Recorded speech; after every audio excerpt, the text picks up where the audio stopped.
Hello, and thank you for attending the August 5th, 2021 Sustainability Commission meeting. Due to the evolving situation with COVID-19, novel coronavirus, and health recommendations from LA County Health Department, the Sustainability Commission meeting will be available to the public electronically. Due to social distancing requirements, the public will not be able to attend the meeting. The public is encouraged to watch and participate from the safety of their homes to practice social distancing. The meeting can be viewed on local cable, Charter Cable Channel 6, and AT&T Uverse Channel 99, or streaming online at www.glendale.gov/government/public-meeting-portal. And with that,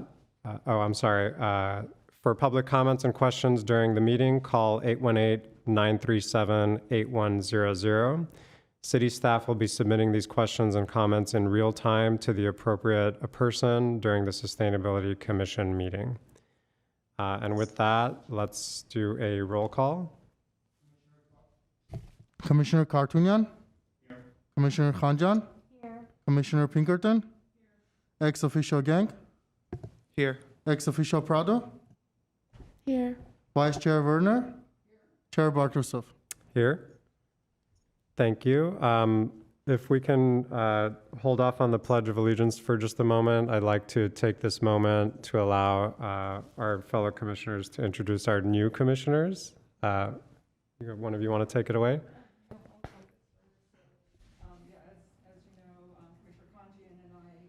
Microphone, please.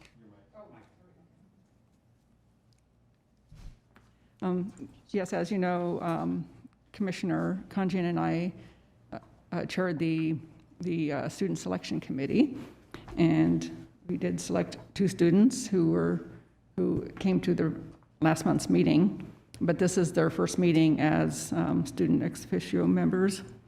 So Henry Gang was an early standout among the applicants due to his passion for sustainability and significant community involvement. He's also very active in Sierra Club and on campus at Crescenta Valley High School. He earned several merit badges in sustainability and conservation on his path toward achieving the rank of Eagle Scout. In addition, his statement of interest demonstrated a deep knowledge of California legislation surrounding climate pollutants and waste reduction, and he even shared some ways to encourage compliance. Henry's enthusiasm for public service and the environment is commendable, and we welcome him to the Sustainability Commission as a student ex officio member.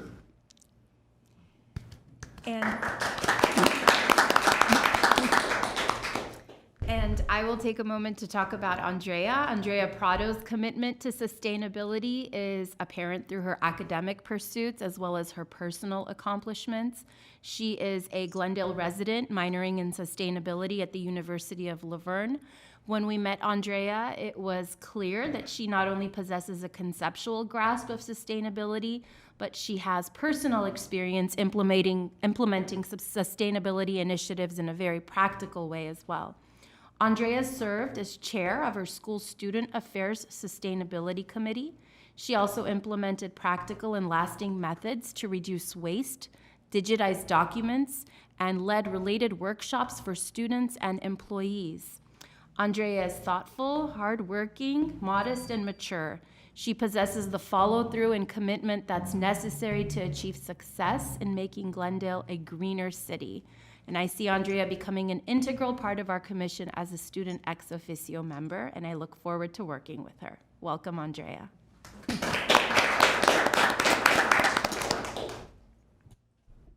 All right, welcome to the team. Let's go ahead and get started. Let's do the Pledge of Allegiance. I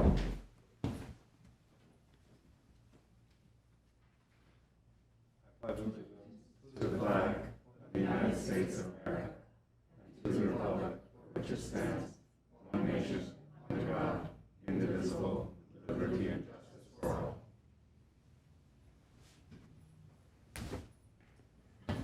Thank you. Let's move on to the next item. The agenda for the August 5, 2021 meeting of the Sustainability Commission was posted on Board outside City Hall. Thank you. Next Let's, on the agenda. I have to repeat it. I do apologize. My mic was off. The agenda of the August 5, 2021 meeting of the Sustainability Commission was posted on August 1, 2021 on the bulletin board outside City Hall. thank you. Let's move on to the next item.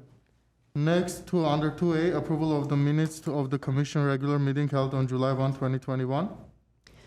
I move to approve with correction, if I may. Under the commissioner comments section, the fourth bullet point says substitute should be compostable items where there are industrial composting facilities available. There was a caveat attached to that, which is that compostable is still quite often a form of greenwashing. I don't know of any industrial composting facilities that want so-called compostable plastics. So I'd just like to have that caveat inserted if I could. Does anybody else have comments about the minutes? Okay, I'll second that. Should we do a roll call? Commissioner Kartunyan? Yep. Khanjan? Yes. Pinkerton? Vice Chair Werner? Yes. Chair Bartusov. Yes. All right, let's move on to the next item. Next item on the agenda, board member and staff comments. Do we have any comments from staff? Sorry, I have a comment. First of all, apologies for not being there tonight. I'm in Pullman, Washington, putting my daughter into school. So, and just regarding the agenda, if we could move item 5B, Glendale Water and Power, first, and then item 5A, Grayson Environmental Report, second, the chair would agree to that, would be suitable to that. Yeah, that's fine. Okay, thank you. Okay, any commissioner comments? Can I just, go ahead. Okay. Yeah. I just wanted to thank Glendale Water and Power for providing some reusable recycling bags for our National Night Out event. They're the type of bag that you can reuse and put your recyclables inside of them. They're available to the public if you email a certain email address, but I was able to pick up a number of them for my event, and they were very well received by all. So just wanted to mention that.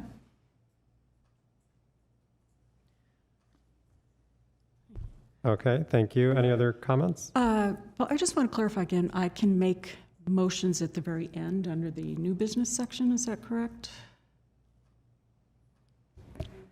Or suggest? Yes, or suggest motions, propose motions? Yes, Commission Chair Buttersuth, members of the Sustainability Commission. It would be a request. The motions are the action items that are actually agendized here. And the only action item we have on the agenda was the approval of minutes that required a vote. So it wouldn't be via motion. So if it's a request to place an item on the agenda or something like that, that could come under board member and staff comments, or it could come under new business, but probably more appropriate under staff member comments. Okay. Well, rather than delay the GWP presentation, any objection if we do it under new comments at the end? Understanding? That would be new business, so New you're, business, yes, sorry. New business. it's up to you. Yeah, I don't mind moving comments to later in the agenda. Great, thanks. Does anybody have any objection to that? Okay, then I had one comment, but I'll save it for later. So let's, if that's okay with everybody, let's move on to the next item, number 4. Next item on the agenda is under 4, oral comment, and discussion is limited to items within the jurisdiction of the Sustainability Commission.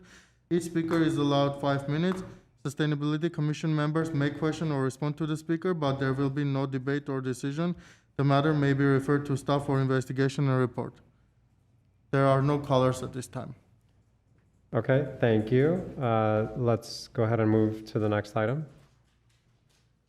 Next item on the agenda under number 6, reports on information. And first, Glendale Water and Power. Water. Good afternoon, Chair Bartrasu from the Commission. Michael DeGhetto, Chief Assistant General Manager for Glendale Water, will be presenting to you today on some of the sustainability efforts undertaken by that department within the organization and some current practices that Glendale Water and Power are doing in this arena. So with that, I'd like to introduce Michael. Thank you, Chair Botchersoff and members of the Commission. Michael DeGhetto, Chief AGM for Water at Glendale Water and Power. I've got the remote. I'll wait for my slides.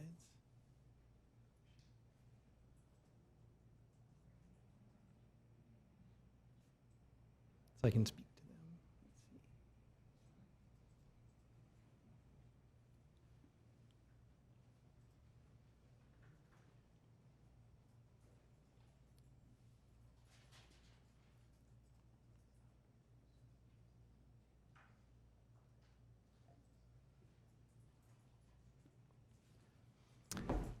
So I look at sustainability for water as like a group of shared responsibilities. It really takes customers, which for us would be businesses and residents, to participate in sustainability. It takes the city, which includes codes, code enforcement, and other city departments, and then of course GWP itself. And I'll talk about each of these as we go through this. So it's really important to note that 77% of our use is residential. 39% of the use is multifamily, which would be like apartments and condominiums. 38% is single family, which is a house. During the summer, multifamily use increases by 12%, and single family use increases by 70%. And that's what I'm showing in that graph. The orange line is single family residential use, and it has huge swings. And basically in the summer, use goes up. And it would be important to note that as far as dwelling units go, there's 48,900 multifamily dwelling units, which would be like individual apartments or individual condominiums. And there's 22,000 single family units. So half of the water is used by 22,000 residential units, and half the water is used by almost 50,000 residential units. Now, an important thing to note, since 2012, we've had 3,300 units added, and those are almost all multifamily units. But over that same time period, there's been an overall reduction of 18% in water use. So there's not a limitation. Sometimes I'll be asked about that. Oh, we shouldn't allow growth because of water, and that's actually not the case, because the kind of growth that we're having are units that don't use as much water. And to give an example further, so you just got two examples, and these are single family residences. There's one house, and if we look, each house uses more water during the summer. So let's say the smaller house, and this is just data from 2013, used 4,500 gallons in a month. The bigger house during the summer used 65,000 gallons of water. And I would say, they're dwelling units. It doesn't really matter how many people are in them. What matters is where the water is going. So when I talk about other departments and code enforcement and things like that, the city's adopted the Model Water Efficient Landscape Ordinance, and it's part of the zoning ordinances. And anytime a person redoes their yard, if it's more than 5,000 square feet, they're supposed to basically get a permit for that. And for GWP, part of the legislation making water conservation a California way of life, we have to look at it on the whole city wide. So we've contracted with an agency that does satellite imagery, and we have to add all that up. We use each parcel, but we add it all up for a total to to come up with our efficient use target for the whole city.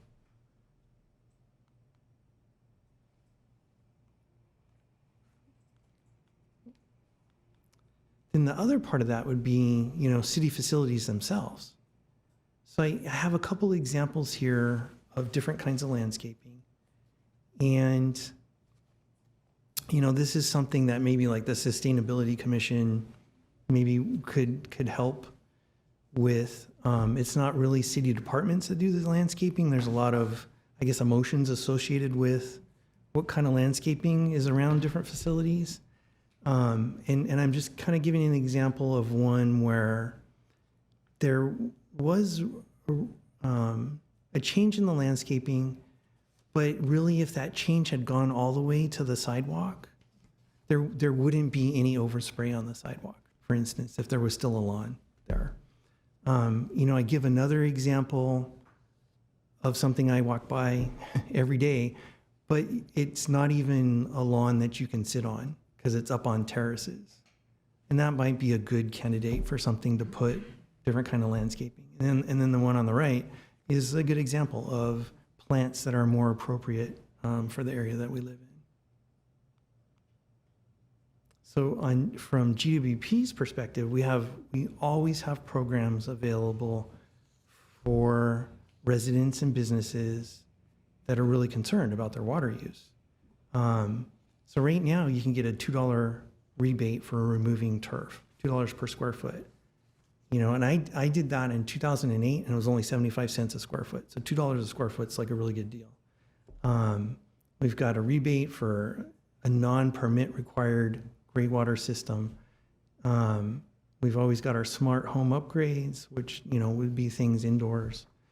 We have our Water Insight program, which mails everyone, how much water you're using compared to a typical house or resident like you have. We've got rebates, and those rebates for like the clothes washer and the dishwasher, that's if you purchase them in Glendale. Same thing for the high efficiency toilet. And, I just always encourage everyone to go to our website. We actually have 2 places where you can find rebates on there. And then we also have a really good section on how to change your landscaping with multiple links that you can go to. You can go to, it'll link to Theodore Payne. You can look at the different kind of plants.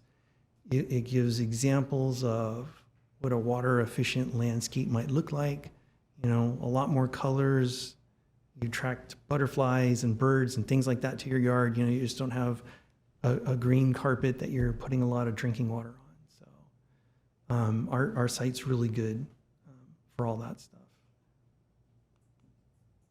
And then as far as GWP itself, we're really such an early adopter of sustainable practices that it wasn't called that at the time. And even, the plant's called a water reclamation plant, and the name of the water's changed, but right now we call it recycled water. So we started doing a study with City of LA back in 1968 to put a reclamation plant in. And, the cooperation continued all the way up, let's say, and it continues now, but the last kind of joint project we did was we ran a main extension on our recycled main to the Betty Davis Park, which is a City of LA park. So we've been doing that for a very long time. And really, that reclamation plant that started getting planned at the late 60s went online in 1976. We ran a main from that plant and started using recycled water in 1978. And then we had some really big projects starting in the 90s, called different names, but like the Forest Lawn Project is one of those. And since 92, we've invested over $20.3 million in recycled water system expansions. And as a result, 7% of our total water use right now in the city is recycled water. And just, to give you a map, I'm showing a recycled water tank that we recently refurbished. And then the map of the mains is where the recycled water mains go. There's all the purple ones, because that's the color for recycled water, are in place. And then the ones with the other colors are like future expansions. So we don't, like, for instance, we don't have any that goes up in Chevy Chase Canyon. But we do have it, it goes up to Oakmont. We have a line that goes to Shoal Canyon. And then we've got lines in kind of, the other parts of the city. And just one thing to think about this, because this comes up a lot, like why don't you run recycled water everywhere? And there's a couple of reasons. One, it's a very highly regulated type of water. It has to go to a facility that has a professional site manager that has to be trained on how to use it, because you don't want to cross connect the recycled water with drinking water. Also, just the expense. So, if you looked at a map of the city of Glendale, there are drinking water lines in every single street, right? Every single parcel, every single business has drinking water lines. This map right here, that's it. It's like kind of like a skeleton. Now they're big mains because they're big customers that we go hook up to, but that's the map of all the recycled mains. And out of that, we've got 6 pump stations, 5 tanks, 78 customers, 78 meters. And it's for irrigation, cooling. We have several dual plumbed customers, and then dust control and things like that. Things that you wouldn't want to use, or you don't need to use water that's treated to a potable standard for. And then, I have trouble, like, say, celebrating all the stuff that we do for sustainability, because we put a generator in, but it was back in the 1980s, right? So how do you celebrate something that was done a long time ago? But using that generator, we've generated about 4 million kilowatt hours of clean hydropower. And it offsets basically pumping costs and energy use in that facility. The reason that you're able to do that is water is actually very heavy. 8.34 pounds per gallon. And so for like a average single family residential unit, it's really 41 tons of water we deliver to that home every month. And we do it very efficiently because we have, very efficient pumps that do that. So. And like I said about conservation, I guess maybe now it's sustainability, but our sign is, to support conservation, we use recycled water. And then, one of my favorite ads from the last drought is, less water doesn't mean less lovely. So any questions? Yes, I have a question, if I may. Okay. Could you go back to slide 3?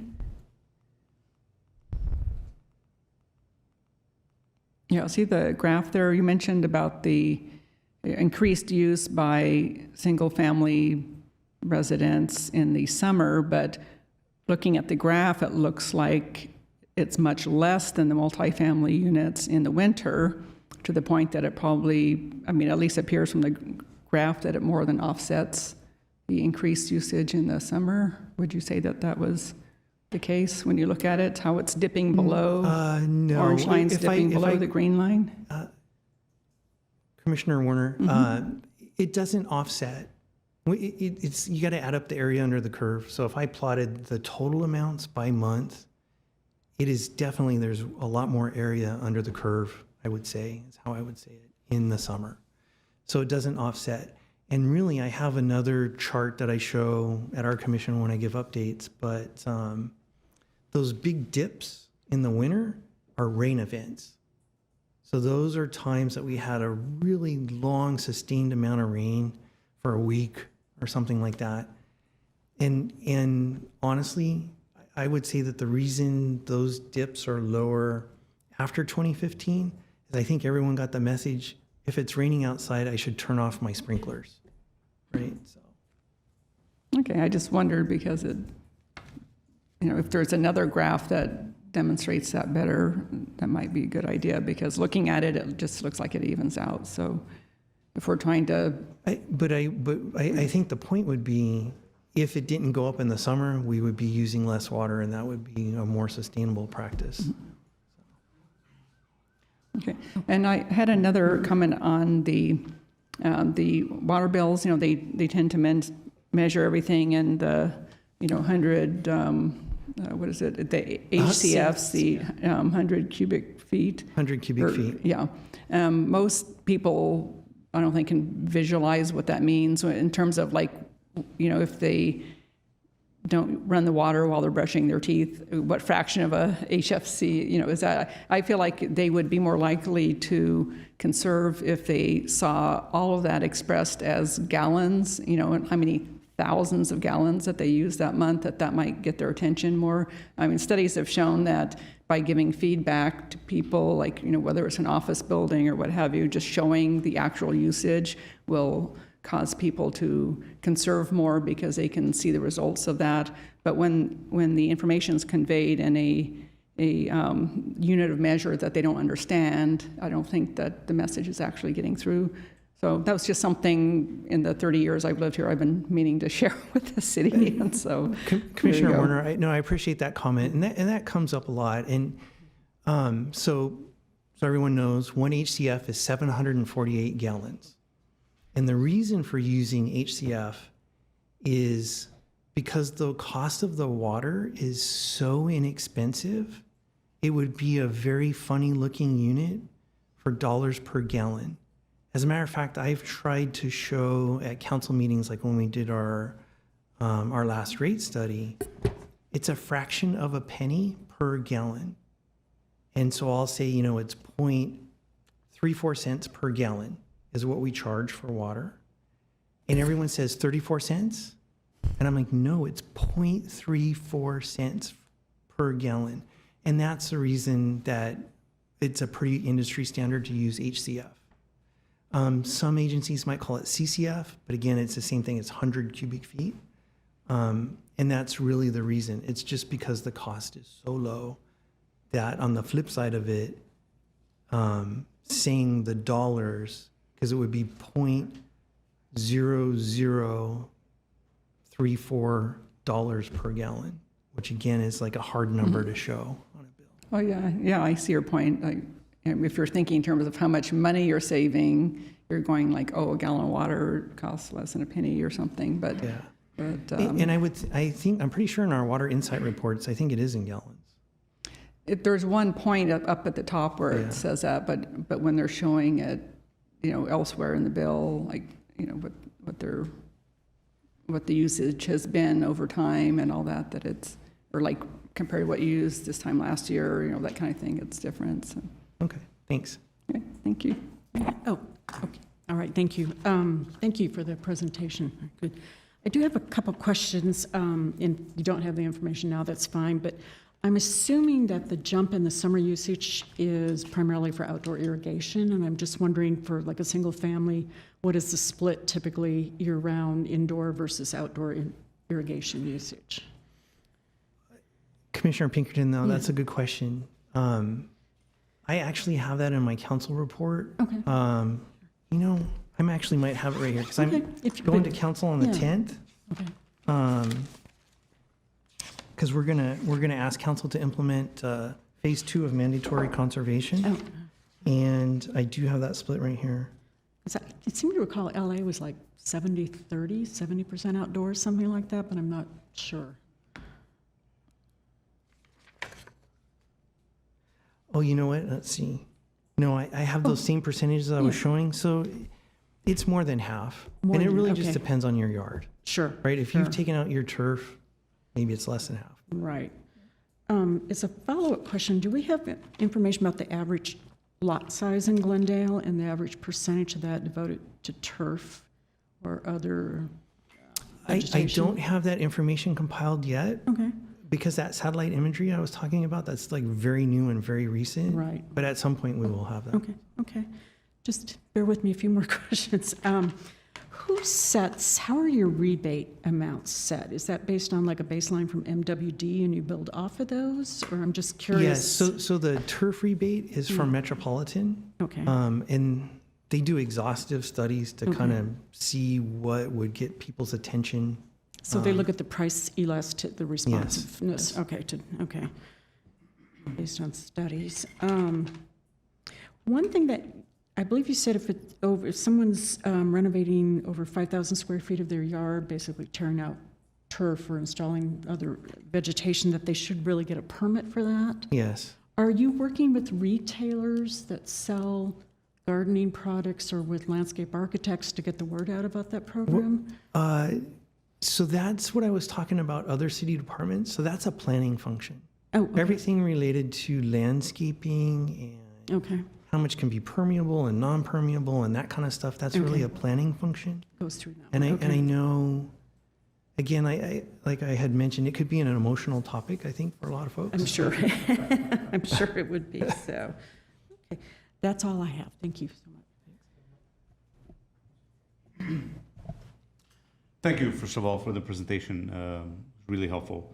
A couple of areas, a couple of questions. One area that I would urge you to look at in terms of funding or grants is in the 60s and 70s, the city allowed apartment buildings or condominium buildings to be built with 1 meter, 1 water meter for the whole building. And I have personal experience with my in-laws residence of a resident who kept the water going, toilets are running, they need to be fixed, but there's no incentive for that resident to fix it because the HOA pays for it. The HOA costs go up nominally every year. So why should I spend a couple $100 on a plumber to fix the leaky water toilet or whatever? So there has to be a program where we can go back to, the mistakes. I call the mistake in the 1970s and 80s because water was even cheaper or more abundant back then. So we can go back and fix that. And the fix is going to be costly in some of these buildings. The HOA and the residents a lot of times don't want to spend it. So the city is going to have to incentivize it somehow. So I would urge you to look at that. Commissioner Kartunian, that comes up a lot. So what we do now on very large apartment buildings, it still makes sense to have 1 meter for that building, but we require the developer to sub-meter it. So it becomes their responsibility to sub-meter the units within that building. Now, any existing building could do that as well. They could sub-meter their individual units if they thought there was an issue. But the thing that's very expensive about some of that is some of these newer buildings and the older ones maybe have a central boiler. So all the plumbing that comes into each of those units comes from that central boiler. So it's very difficult to meter each one of those. And especially for us. So when we have smaller, say a 4-unit complex or something like that, that's near the street, we do require separate meters, right, to each unit. Right. Because we'll run a service, put a meter box, and then put a meter for that individual unit. And then that way, if for whatever reason we have to turn off one of those customers, we don't turn off everyone. Yep. So it is something that comes up, and there is a way, especially now with electronics and getting remote signals, for an existing owner to go and sub-meter. In this case, the building in question does not have a single boiler. Each residence have their own water heaters, but they all share 1 meter. And there's a problem because certain residents, they don't really care. Yeah, and the owner could sub-meter that themselves. Yeah, And then in charge this- the residents. In this case, the HOA is going to have to foot Yeah. that bill. And again, passing that cost on to the residents, a lot of times it's for HOA that are elected. So it's politically sensitive for them to levy. And for us, it's legally difficult to do that because we would be subsidizing one customer, that HOA, and having everyone else pay for it. And that's actually against the state constitution to do that. So it's tough for us to provide funding for that. The other question, you mentioned turf removal, and I haven't kept up with the ordinances in Glendale. Do we now allow turf removal replacement in the front yards? We didn't in the past. We did allow it. The thing that wasn't allowed in the past was putting astroturf or synthetic turf. Okay. So a person can put synthetic turf now in the front, but it accounts against their hardscaping. So they still have to have 50% live plant material. So if you use the synthetic turf, it counts against that 50%. Okay. If that makes sense. Makes sense. Thanks. Please go ahead. I was going to ask if there are other comments. Just one follow-up question. Have you found a model or ideal ordinance pertaining to submetering and things? Because you said you come up against certain restrictions in the city code.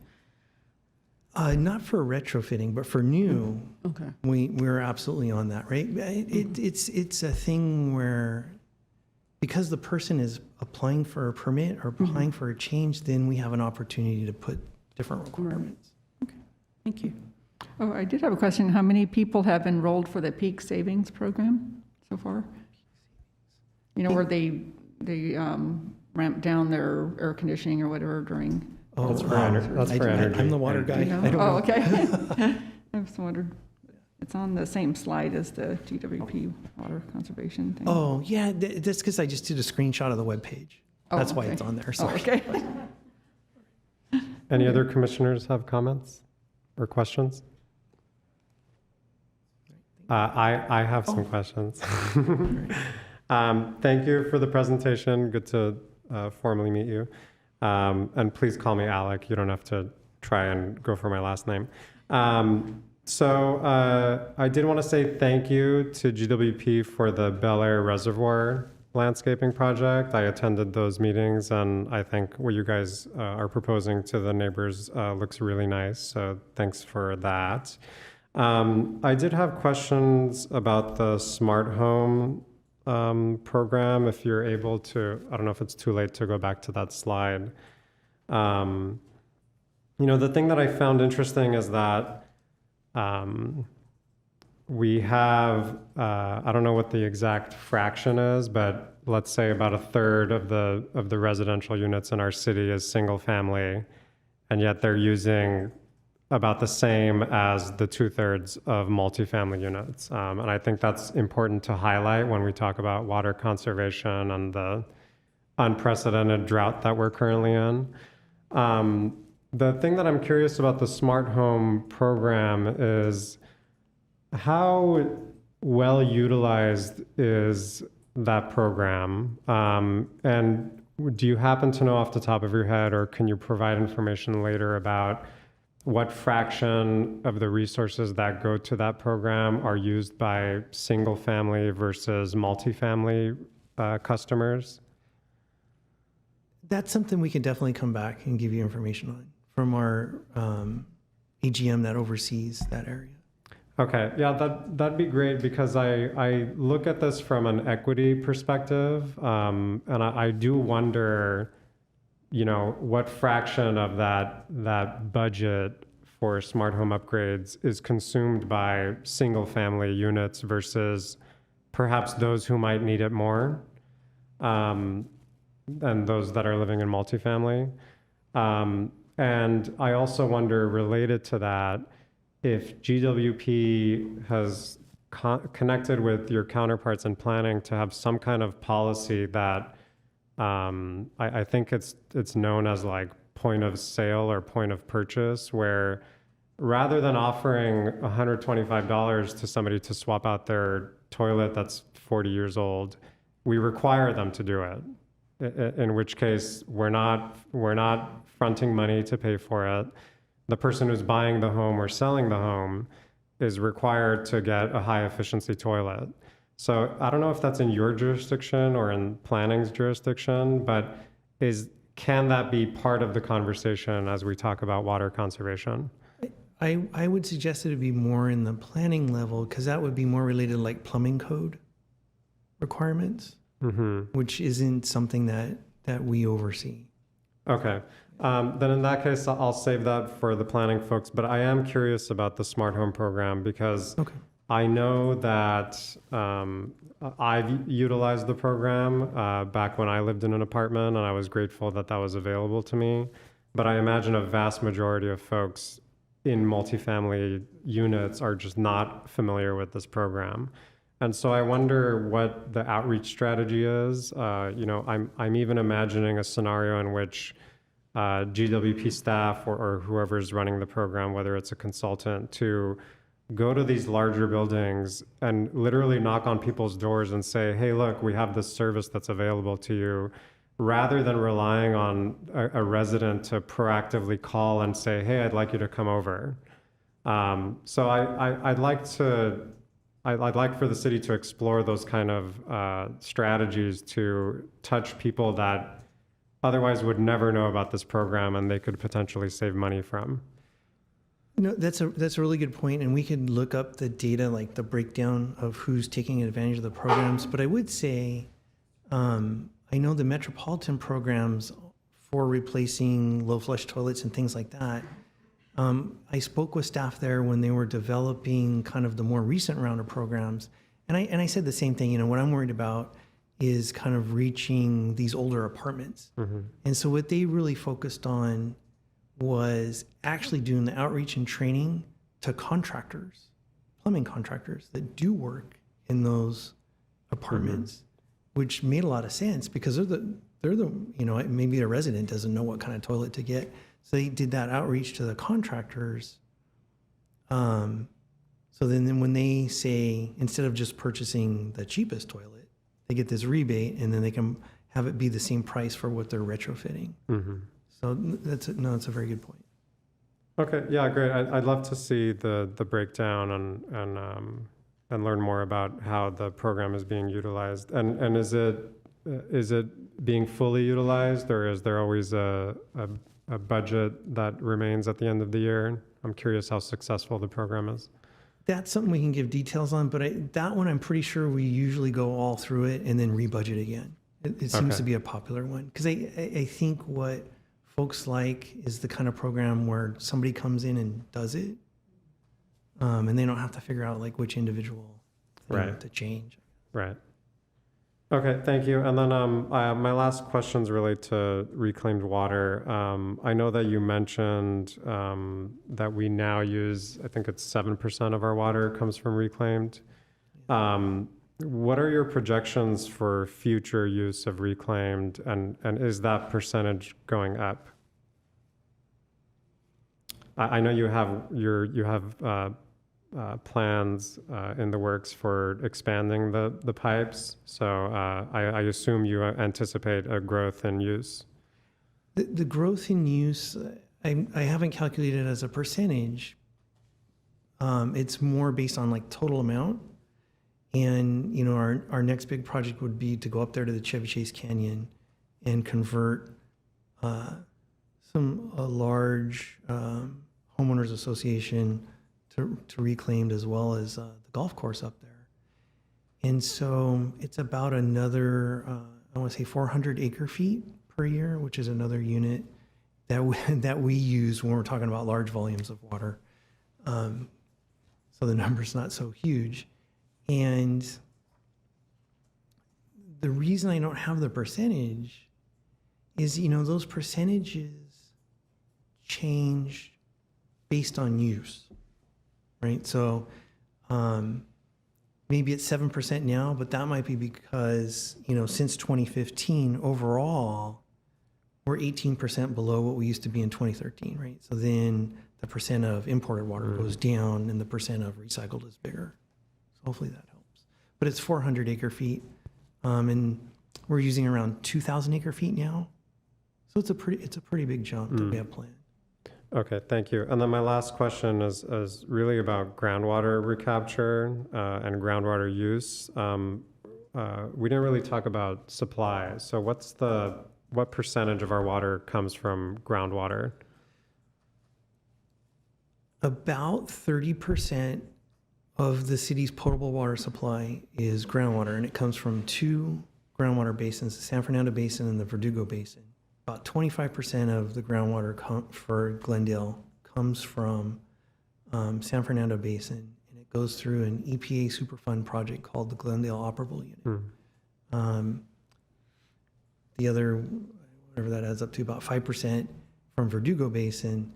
our issues in Verdugo Basin are declining groundwater levels there, so it's hard for us to produce our full adjudicated rate from that basin.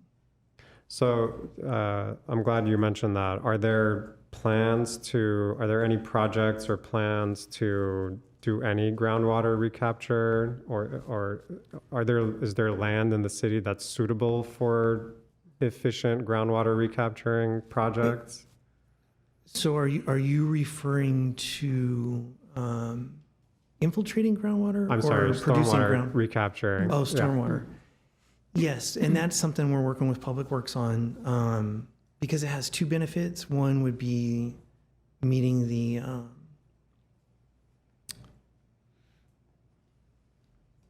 discharge requirements into the storm drains, and then one would be recharging groundwater. And for us, we said we would partner on anything in the Verdugo Basin. So it might be dry wells or other sorts of Green Street projects to capture stormwater there. And the reason that we could justify helping fund some of those projects is because of the declining groundwater levels in the Verdugo Basin.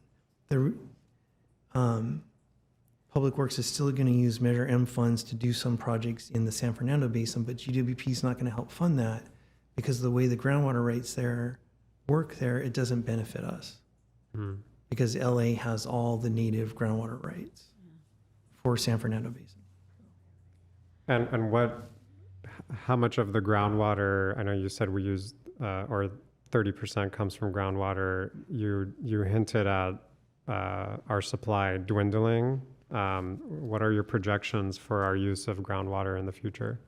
The supply's just dwindling in Verdugo Basin. Fortunately, it's not dwindling in the San Fernando Basin because where our wells are located, it's near the end of the groundwater basin, and the water basically kind of ponds or pools up before it leaves the basin.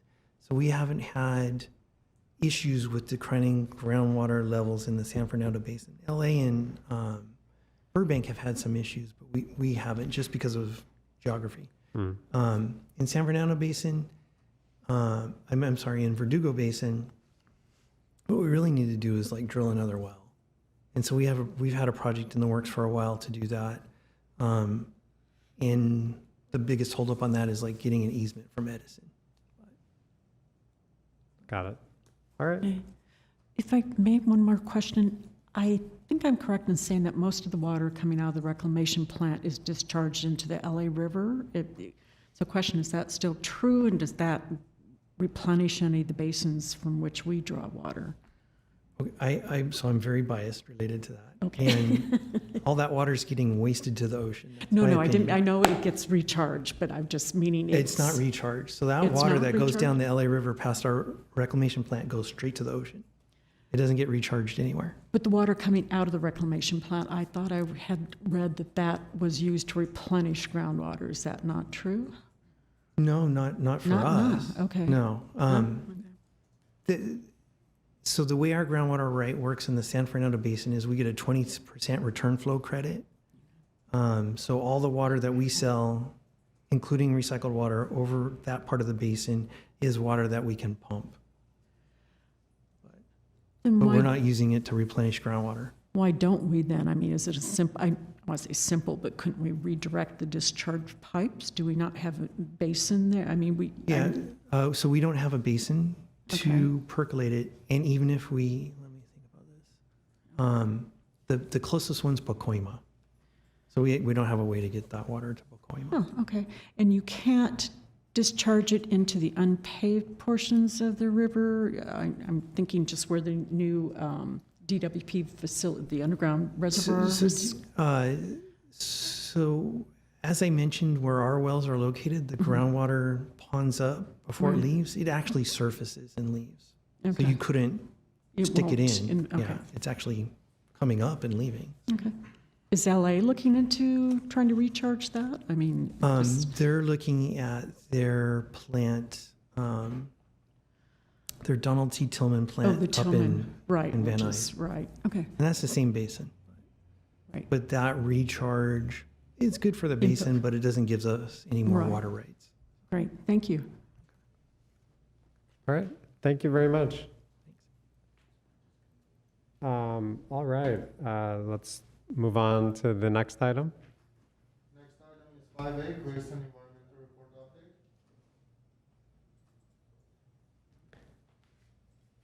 Update. Good afternoon, good evening, Commissioners. I'd like to invite Mr. Howard Wong to come back and give a report, Grayson Repower project update. Right. Good evening, Chairperson Alec, thank you, and Commissioners. Howard Wong, GWP Energy Risk Manager. I'll be providing an overview of the Grayson Repower project. The proposals and design alternatives in this presentation were for the purpose of the environmental studies, and any final considerations would still need City Council approval. The project consultant, Dave Tadatosian, is also present as well.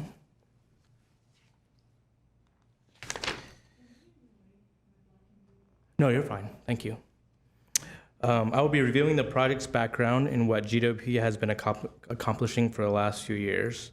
There have also been new updates since the start of the repower, adding new design alternatives. What hasn't changed is the deadline for the Grayson plant shutdown if no decision is made. The highest peak load or electricity use for the city of Glendale is 346 megawatts.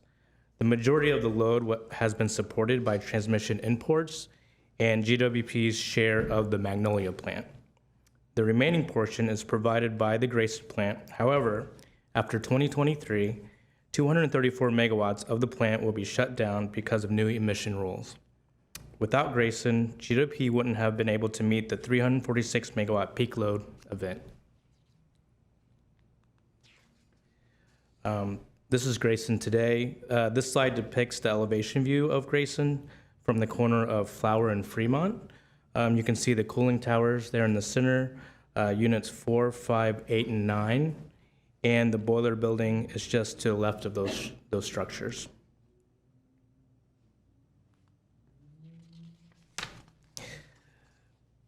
The environmental impact report was presented to City Council in April 2018. After reviewing the EIR and the original repower proposal, City Council requested cleaner energy, so GWP issued an RFP for cleaner energy within a month's time. AQMD's emission rules were amended at the end of 2018, requiring the shutdown of most of Grayson at the end of 2023 in its current condition. Franklin and Lime programs were approved in October 2020 as part of the Clean Energy RFP, and funding was approved to study repower alternatives 7 and 8 in December of 2020. GWP was asked to complete a 100% clean energy by 2030 study, and the results were presented to City Council in March of this year. And soon, GWP will be issuing the new EIR information. Also, presentations and hearings will follow.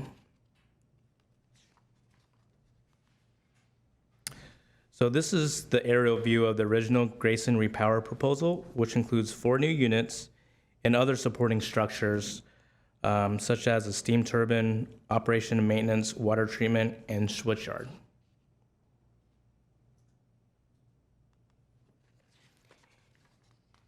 And then also from Flower and Fremont Street, the elevation is updated depicting the 4 simple and combined cycle units and their exhaust stacks. The original proposal provided 262 megawatts from 2 combined cycle and 2 simple cycle units. This proposal would be able to meet peak load and contingency requirements using existing resources with the best available information at that time. And this was the most optimal solution. The units would be operating at a reduced rate, but still allow for worst case situations.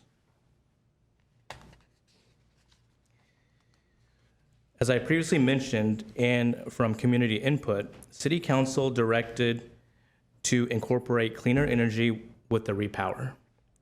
GWP submitted an RFP for cleaner energy options as compared to the original repower proposal, while still meeting reliability requirements. 5 proposals were selected out of 34, which are the Franklin, Lime, Tesla, Wärtsilä, and Sunrun, making up GW's proposal portfolio. So these provide an array of differentiating solutions from demand response to thermal generation while addressing reliability and respecting system limitations.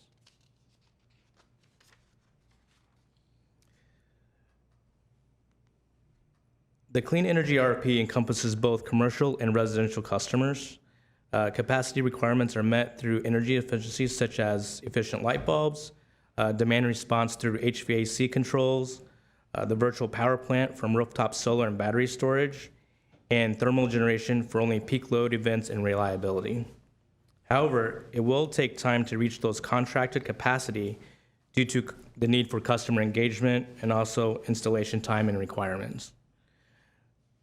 The availability of the installed capacity will vary and may not be called upon in total all at the same instance. For example, no available solar energy during the evening, or demand response from commercial properties when they're closed just isn't there. So for planning purposes, we use 30 megawatts peak capacity as a conservative number from these programs. Also, we're still in negotiations with Sunrun while exploring other additional solar options.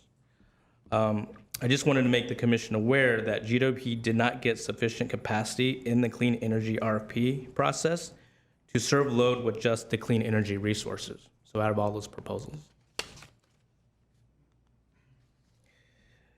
As I mentioned, AQMD amended their rules governing emission controls late 2018. The older Grayson units have to abide by today's emission standards. So GWP is required to provide AQMD the future plan of Grayson units by June 30th of 2022. And the following options are, with the exception of Unit 9, modify Units 8A and 8BC and retire the remaining, remove and replace existing units with new units, or retire the entire plant also with the exception of Unit 9.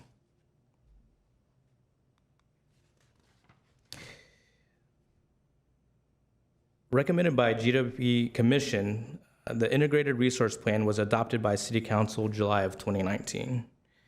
The IRP recommended a mix of energy efficiency, demand response, virtual power plant, and thermal generation with battery storage. The IRP predicts an increase in load demand, especially from the increase of electric vehicles and building electrification as well.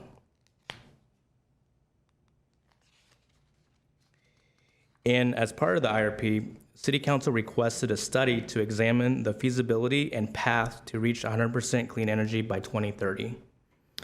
The results concluded that 89% clean was achievable, but with significant investment, but then overcoming the remaining 11% hurdle would require the following: new additional transmission capacity to bring more renewable energy with battery storage, more local renewable with battery storage, only as space allotted, and the use of enough replacement renewable fuel sources such as biogas or green hydrogen.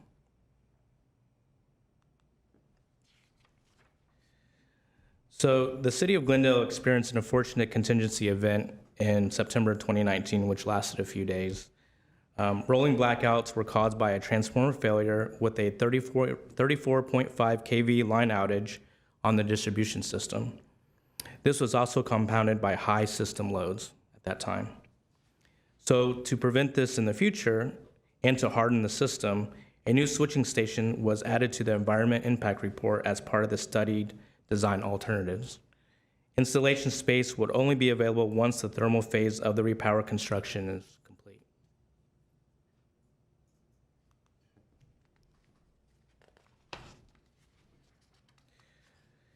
GWP, or as part of the Intermountain project, GWP will see an increase in transmission capacity as part of the IPP repower project.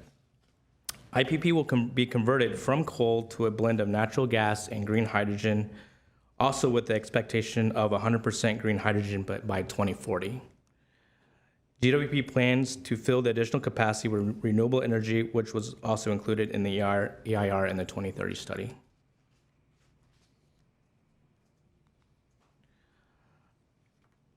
During further evaluation, the existing boiler building was deemed a discretionary historic resource by GWP.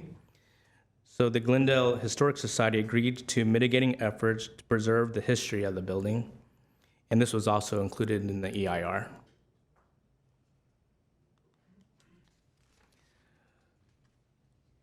Apart from the original proposal, there are two design alternatives studied in the EIR. The alternatives were considered as part of the clean energy RFP.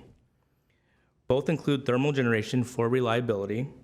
Both qualifies and complies with revised emission control limits. And by running no more than 15% in any year, both reduce fuel usage by greater than 80% compared to the original repower proposal. And as mentioned, both include the new switching station. So alternative 7 removes all units except unit 9. 5 Wärtsilä internal combustion engines with fast start capabilities will be installed, providing about 93 total megawatts. And this is the same perspective elevation for alternative 7. You can see the 4 exhaust stacks and the engine hall for the Wärtsiläs on the left there. Alternative 8, instead of the 5 Wärtsiläs, alternative 8 removes Grayson units 1 through 5 and converts and refurbishes units 8A and 8BC. The steam plant for unit 8BC will also need to be upgraded. New equipment will be installed to support the upgrades and to meet the new AQMD standards.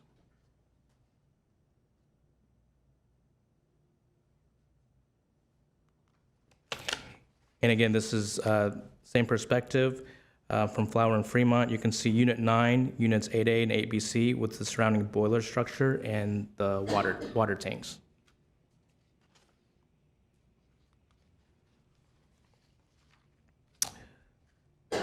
So AQMD must be notified of the future of Grayson plant by June 30th, 2022, as I previously mentioned.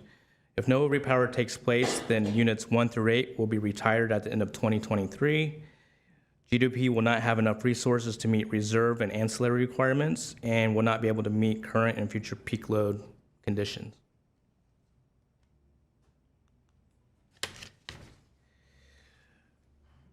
Before I get into this slide, I did want to mention, if I haven't already, some notable points from the last couple of years. There have been changes in civil engineering code, which require new extensive studies for the repower project. There was the historical evaluation of the boiler building, as I mentioned. Also, conceptual designs for alternatives 6, 7, and 8 were vetted. GW completed emissions modeling and permitting application processes. GWP conducted environmental studies, and there was always ongoing contract negotiations, and not to forget also the pandemic, COVID pandemic that occurred. All these items take time, cause delays, and are prerequisites of each other. I did mention that GWP has contracted with Franklin and Lime already. Sunrun will soon be completed, but however, the guaranteed capacity has been reduced from the original proposal. GWP has contracted for additional utility solar and geothermal energy and negotiating for additional utility solar as well. GWP is working towards securing that 72 megawatts of transmission for renewables from the IPP. And GWP was able to reduce current Grayson use to only 75% of energy needs. So next steps. The public have opportunities to review the Grayson repower information and environmental report using these links on the slide. There will also be additional GWP and Sustainability Commission meetings to discuss the EIR. The City Council hearing for the EIR will be held on November 16th of this year, and that's our goal.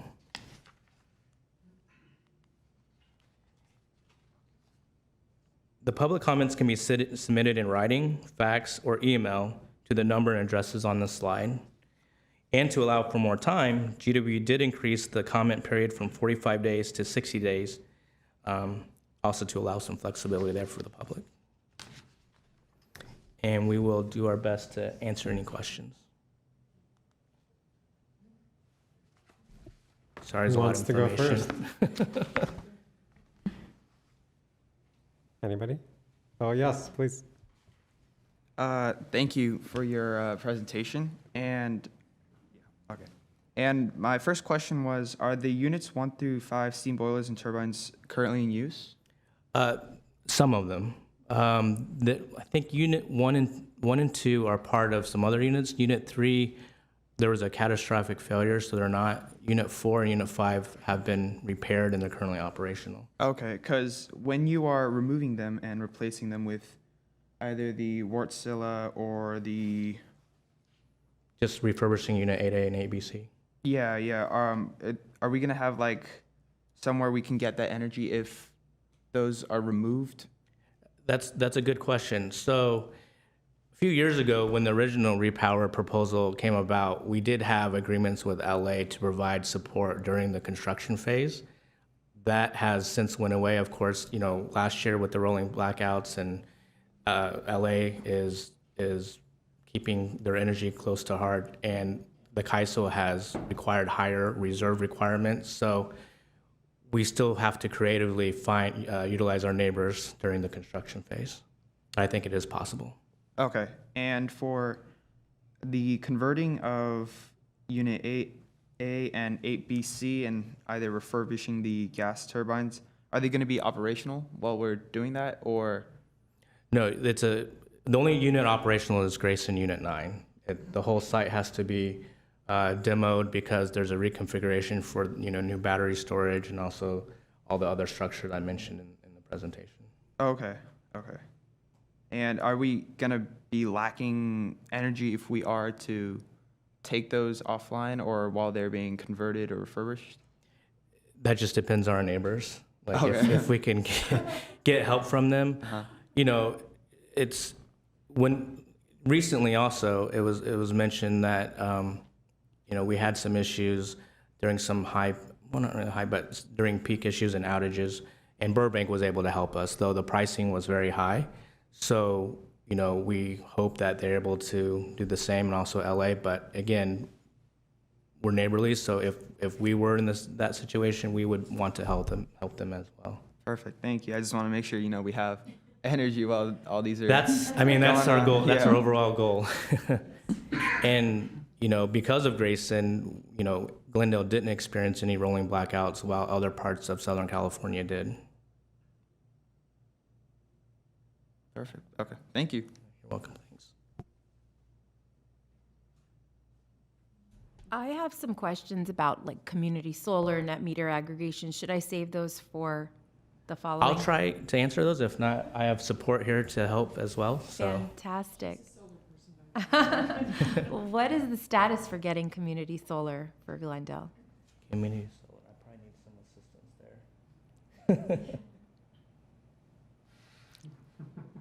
there. Uh-oh.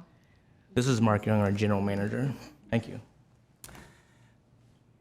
Sorry, it's either mask or glasses, sorry. Members of the commission, we are in the process of trying to find local areas for community solar. We have just completed the RFP. We've hired a consultant, and we're in the process of finding areas for us to be able to capitalize on the community solar projects. And are there any specific areas we're looking at already? Well, right now, we're looking at Fire Station 21, the parking structure here, and we're looking at any of the city-owned property first. That's the low-hanging fruit. Okay.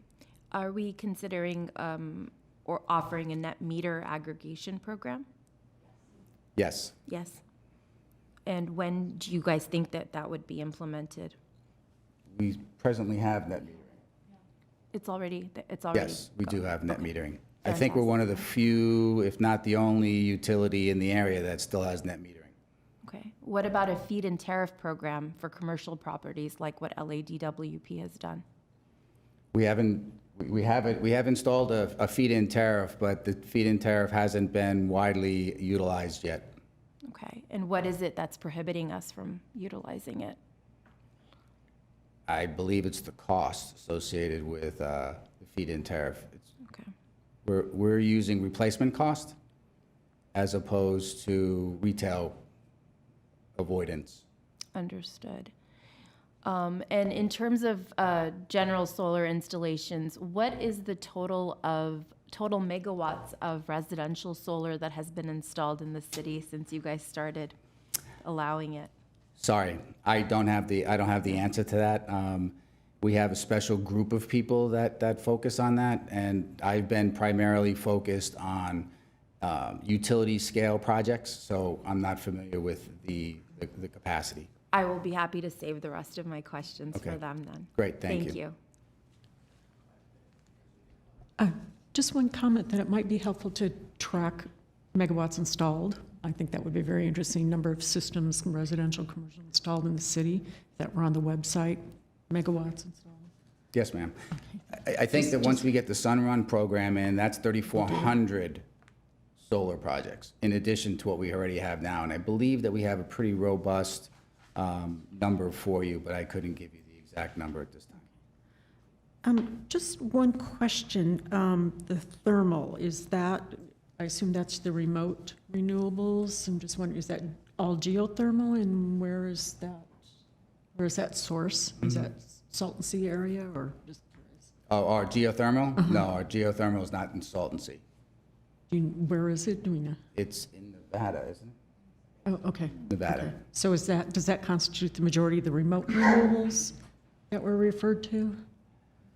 I'm sorry, can you repeat? Remote renewables you have local and remote Oh, renewables? no, we have Hoover Dam, we have Eland Solar, we have High Winds, Pleasant Valley. We have renewable projects all over the western states. Okay.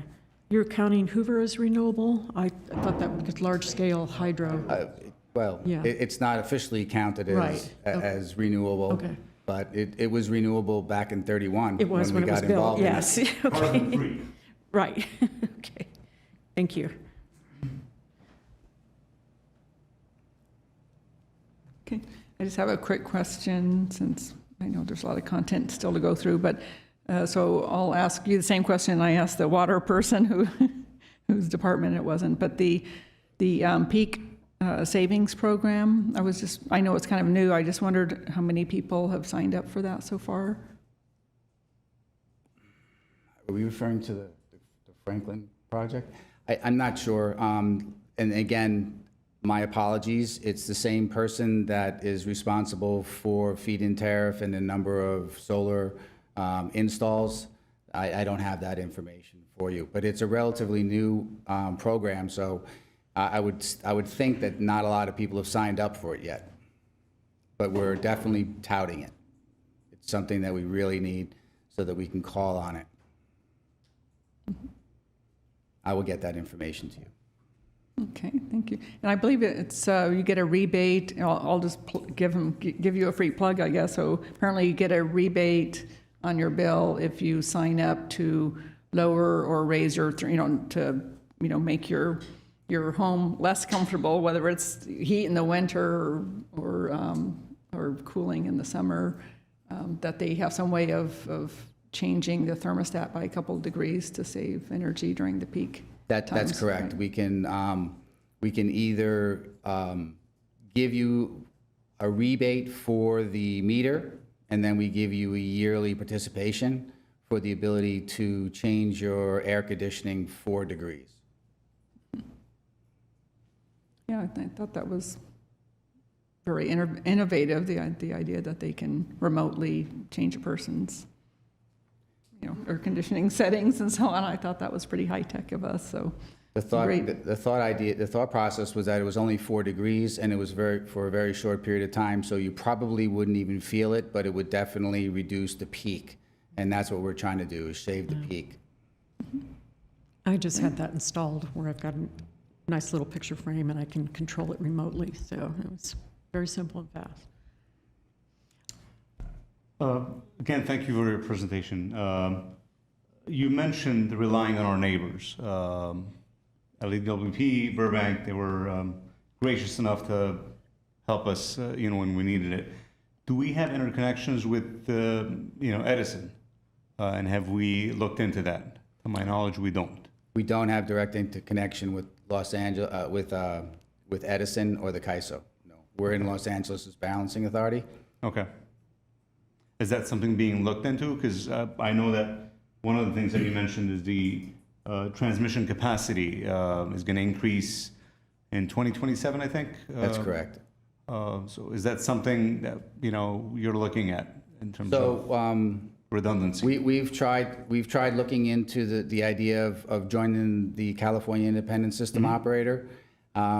We've been informed by Los Angeles you can't serve two masters, so you're either in the California BA Okay. or you're in a Los Angeles BA.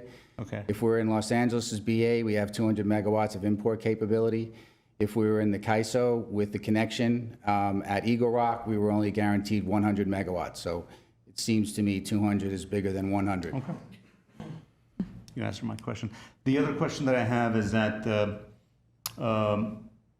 as a utility, we've sort of dodged a bullet the last few years in terms of wildfire. Whether it's PG&E, SCE, they're all being impacted, SDG&E, even LWWP with wildfires. Some caused by utility infrastructure. It could be, out of their control. It could be, branches coming into contact with conductors. Have you looked into either reconductoring with covered conductors? And because we have, Glendale has high wildfire areas as well. Reconductoring in the future with covered conductors, or even resorting to public safety power shutoffs. So we do have level 3 areas in the city of Glendale, and we are looking at ways to try to minimize the possibility of wildfire. And covered conductor is only one option. There's other options that our engineers are looking at. But during high weather conditions where there's a potential chance for wildfire, we de-energize the high voltage lines going across that wildfire area, and we supply electricity to the residents in a different manner. And just for clarity, we are affected by wildfires and outages because what they do is they derate the transmission lines that we use to bring energy in. So it does definitely have an adverse effect on Glendale, on not only our delivery, but also the cost of energy. So cost of energy in the wholesale market is usually about $30. And about a month ago, it went up to $1,500 a megawatt hour because of the fire up in Oregon. And they had to shut the Cobb line down and derate the knob line. So is covered conductor being considered in the future, or is that not something? For Glendale, Yes. we're looking at it. We're looking at the best possible solution, and it doesn't necessarily only mean covered wire, but we're looking at other options also. Like fast acting fuses, is that? Correct. They have some relay systems that will allow us to be able to isolate a line in hertz. Milliseconds. Yep, okay.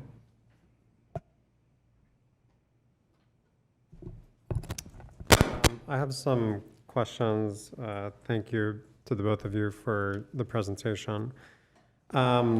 I remember going to the meetings back in 2018. I think I attended a community meeting up at Brand Park about this plan and how we are going to address our energy needs moving forward as it relates to California's standards for renewable. And so my question is how many megawatts or how much progress have we made since then to address our energy needs here locally?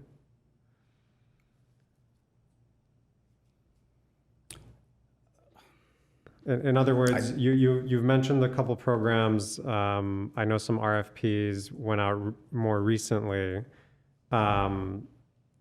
And there was a question about local solar projects. Like, what have we been doing to contribute to that piece of the pie? So we are looking at the community solar, and we're looking at areas to be able to put solar larger than single-family or multifamily residence, but smaller than utility scale in the city. We're also engaging in a virtual power plant, which is, I think, is going to be an historic endeavor. It's going to be the largest virtual power plant per resident in the country, if not the world. Sunrun is extremely excited about being able to do that, as am I. We're looking at reducing our peak. So those are the things that we're doing in order for us to be able to minimize the need and dependence for any thermal generation, keeping in mind that once the transmission lines go down because of wildfire, the only option that you have is local generation. Very similar to a microgrid, where I think of Glendale as a microgrid. It might be a large microgrid in your eyes, but we were a microgrid for many, many years before microgrids were even a word.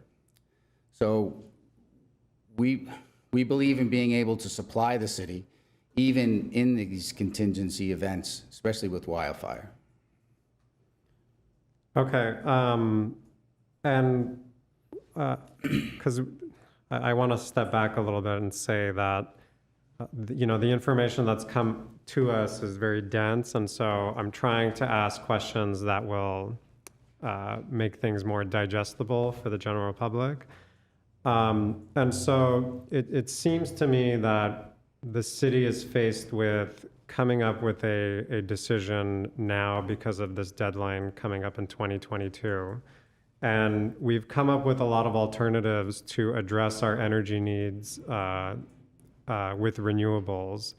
But there's a small piece of the pie where we still need to rely on other forms of energy in order to meet this deadline that's coming up in 2022. Am I summarizing this more or less accurately? So far. Okay, so what are we able to increase our energy demands with the alternatives that we are now pursuing in a way that completely severs us from the need of going into this, what is seemingly a large, expensive investment towards something that legally may not be usable 10 years from now? And what are the pros and cons of that, and how are we making this informed decision based on those factors? Well, the fact that we have limited transmission import capability and we have load that's only going to increase with electrification of vehicles and buildings require us to be able to meet our load. As a utility, that's the first job that I have, is to meet load in the most reliable, economic, environmentally conscious way. So what we have to do is we have to make sure that we can do what we need to do here, and that the original 100% clean by 2045 was known that most utilities wouldn't be able to do that. That's why it was pushed out to 2045, thinking that there was going to be technologies in place.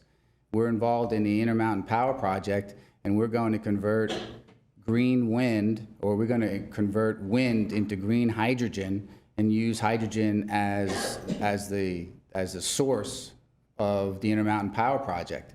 I think that's huge, and I think once we get that and then things start to flow downhill, we have opportunities to be able to bring that into the basin, whether it be green hydrogen or clean natural gas. So I don't think that these units are going to go to waste, and it's a waste of money because we have to supply electricity to the residents.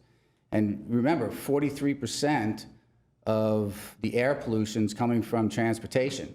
And if we can transfer that 43% to the electric utility, and if we have 93 megawatts of thermal generation, we've actually done a great job for the environment. Okay. And so, you know, just one example of what I'm trying to illustrate is, let's say, the battery packs.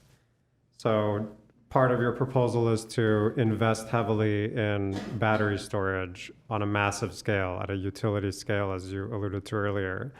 What is preventing GWP from providing incentives for battery investments in the household? Like, why do we have that program today, and why can't we start it tomorrow in order to factor in that supply as part of this equation? I think that's a good question. I mean, I have solar on my house, but I have solar on my house that's 15 years old. So back then, you were never trying to push to the grid. So you were always sizing your solar to be just in tier 1 or just barely using energy. So if you were to ask me, would I put a battery on my house? The answer is no. I have net metering. I wouldn't need to put a battery on my house because I'm a net consumer of electricity from the utility. So the older systems are designed that way. The newer systems in the Sunrun, we anticipate 3,400 installs that would act as one unit, which would allow that virtual power plant to act as a big generator. So I think that's the solution to the problem, not putting a battery on my solar system and letting me independently operate kilowatts when I can actually use the utility to operate megawatts. Right, and yes, it is a solution, but it seems like it's not enough of a solution, which is why we're going to thermal, which to me sounds like code for fossil fuels. Let's say what it is. So if we're investing in these units, whether we're refurbishing or buying new ones, why wouldn't we invest in a household to have that battery instead? So how much is a unit? Let's throw out these numbers. Let's. I don't know how much one unit would be because there's a lot of infrastructure that needs to be taken care of too. So I don't know what the variable cost would be. Okay. I guess I am uneasy with the information that we have. I feel like I don't want to say we can do better. That sounds cliche, but I feel like we can be a little bit more aggressive with what we are pursuing in the renewable field. I hope that when this comes back to this commission and other commissions and council, we can get a more full understanding of what we are able to do now in order to minimize at all possible and maybe even wipe out entirely this supposed need for investing in this infrastructure that frankly is designed to last decades. And in fact, we will not be using for decades. And I know that it's an investment that's necessary to meet a gap in demand. But I'm not entirely convinced that we have exhausted all other options. So I don't expect you to come up with solutions or alternatives on the spot. I know you've been working on this for years, but I'm hoping that we can explore other options and see what we can do. I understand. So this presentation was not to try to convince you into accepting or rejecting the environmental impact report for the Grayson repower. This was just to introduce you to what was coming. The environmental impact report will be published, and then you'll have the opportunity to actually look at it and see the details associated with it. And we will have open discussion with you and with the community on your concerns. Okay, so we're inviting the public to comment on the draft EIR, to which you'll be able to respond to inquiries and come back to us with that final EIR. Is that right? That's correct. There's a 60-day comment period. Okay. All right. Sorry, I have one more question about, it was my understanding that one of the units could be, or some of the units could be refurbished as an alternative to investing in brand new units. Can you talk to me or tell us about the difference in the cost of those alternatives and pros and cons? Like, are we saving a bunch of money by refurbishing a unit that we may be expecting to use for the next 8 years? All those details will be in the environmental impact report. We thought it very important to be able to talk about the differences in pollution at the aggregate level and the cost associated with it. So you'll have all that information in the environmental impact report. Understood. sorry, I have one more question. Will the EIR touch on how we plan on addressing energy use from our top users? I imagine we have a top 100 list of commercial users that use a ton of energy. What strategies do we have with those customers specifically to reduce that peak demand? I believe that the line program actually addresses being able to reduce their peak usage by energy efficiencies. And we've had an energy efficiency program with Glendale for quite a few years now. And if you look at the demographics of Glendale, it's mostly a bedroom community. There's not a lot of industrial. So most of it is residential type of load. And you can see that because when people go home, that's when you're peak. That's when we're having our peak. We're not having our peak at 3 o'clock in the afternoon when the industrial and commercial are doing their thing. It's when everybody goes home and plugs their cars in or gets their kids ready to go to school. You'll see that the peak is about 6 o'clock at night. We anticipate the peak to move. That duck curve will get higher and longer, and we anticipate the peak to go 8, 9, and it might even last 3 or 4 hours as opposed to only a half hour. Yeah, I guess I made the mistake of targeting commercial uses specifically. I guess I'll reframe the question and saying that, like, you know, there has to be an X number of top users of energy where you can go through an exercise and determine how many people do we need to target with a strategy to reduce our demand or eliminate the need for a thermal unit or a fossil fuel burning unit. Have we gone through that kind of exercise to determine we would need to deploy an aggressive strategy to reduce the demand of X number of customers because they're the top users? Excuse me 1 second. Sure. And that's my last question, so take your time. One thing to note is that the demand response is voluntary. You have to sometimes change the incentives to increase that the user. But regardless of whether they're high users or low users, it's a voluntary program. They can opt in if the sweetener, if the incentive is high enough. That's the case for any consumer. Yeah, and I noticed I didn't specify a specific type of strategy. Correct. So Correct. if it was to be voluntary, even for the top users, I'm hoping that a strategy exists. So if by targeting the top 100 users, we can shave off, you know, I don't know, 5% of the peak demand or whatever it is, through voluntary means, then so be it. But at least we've gone through that exercise to understand how aggressive that program would need to be. Yeah, I just wanted to Yeah, note but that I hear demand response is not, something that we can impose just Right. because you are a high user. Yeah, Sorry. And it could be that through this volunteer program, we're providing a lot of money and a lot of incentive that will get high participation. But again, I understand it would have to be a voluntary program. So again, the line program deals with the larger customers, and we're targeting the larger customers to try to reduce their load by putting in efficient light bulbs, by putting in efficient air conditioning and things like that to allow us to have that peak demand reduction, but it's not going to be 93 megawatts. And like I said, the peak is in the evening time, not during the day.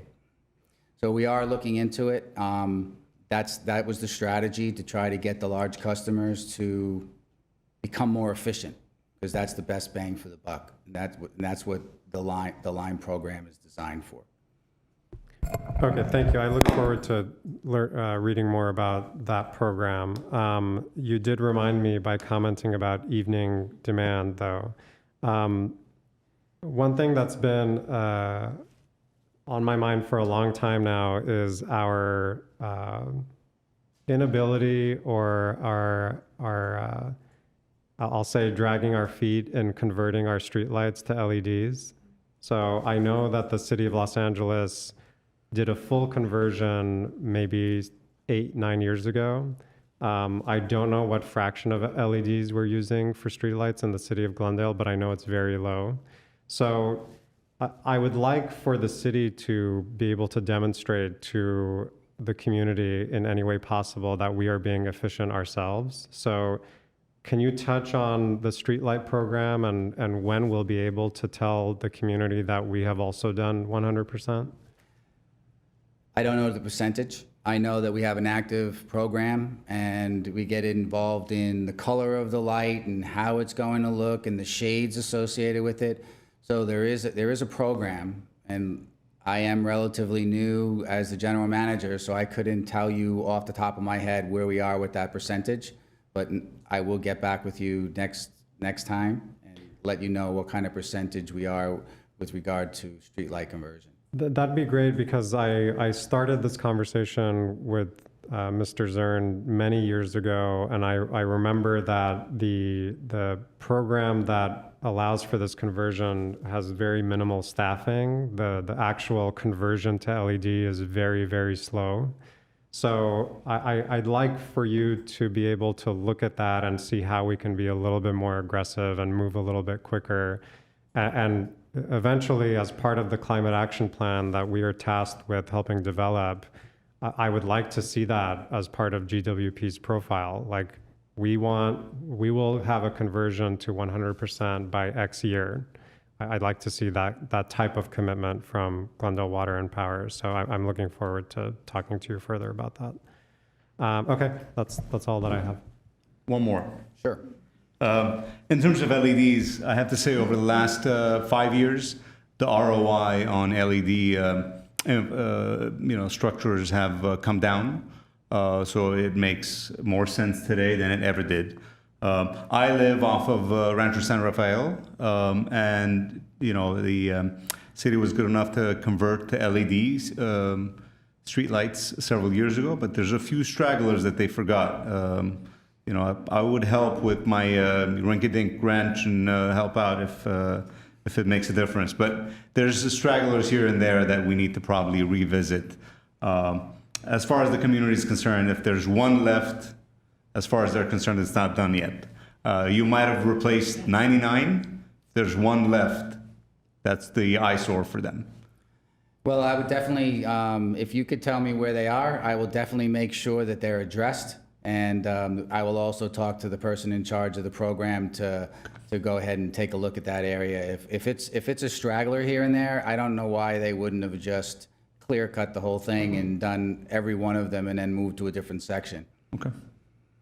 Okay, and speaking of lighting, I've been trying to get some visibility on what these LEDs are, like what's the bug rating, what's the color temperature, all that sort of thing. It's very important for aesthetics and so on. And I was brushed off by the people that I called, so I'm hoping that that's something you can help me track down. I will definitely get that to you. All right, thank you. All right, thank you so much. Thanks for being patient with us. All right, let's move on to the next item, please. Next item on the agenda. Commissioner sorry, if I may interrupt for a second. We've had Misty and Amy sitting on the line for a while. Would you mind if we went to the last item, the reach code? So we don't keep holding them on? Sure. I'm sorry. I was having a hard time hearing you. You want to move to item 5E? Correct. Yes, let's go ahead and do that. Okay. So 5E reach code. Sorry, go ahead, Vlad.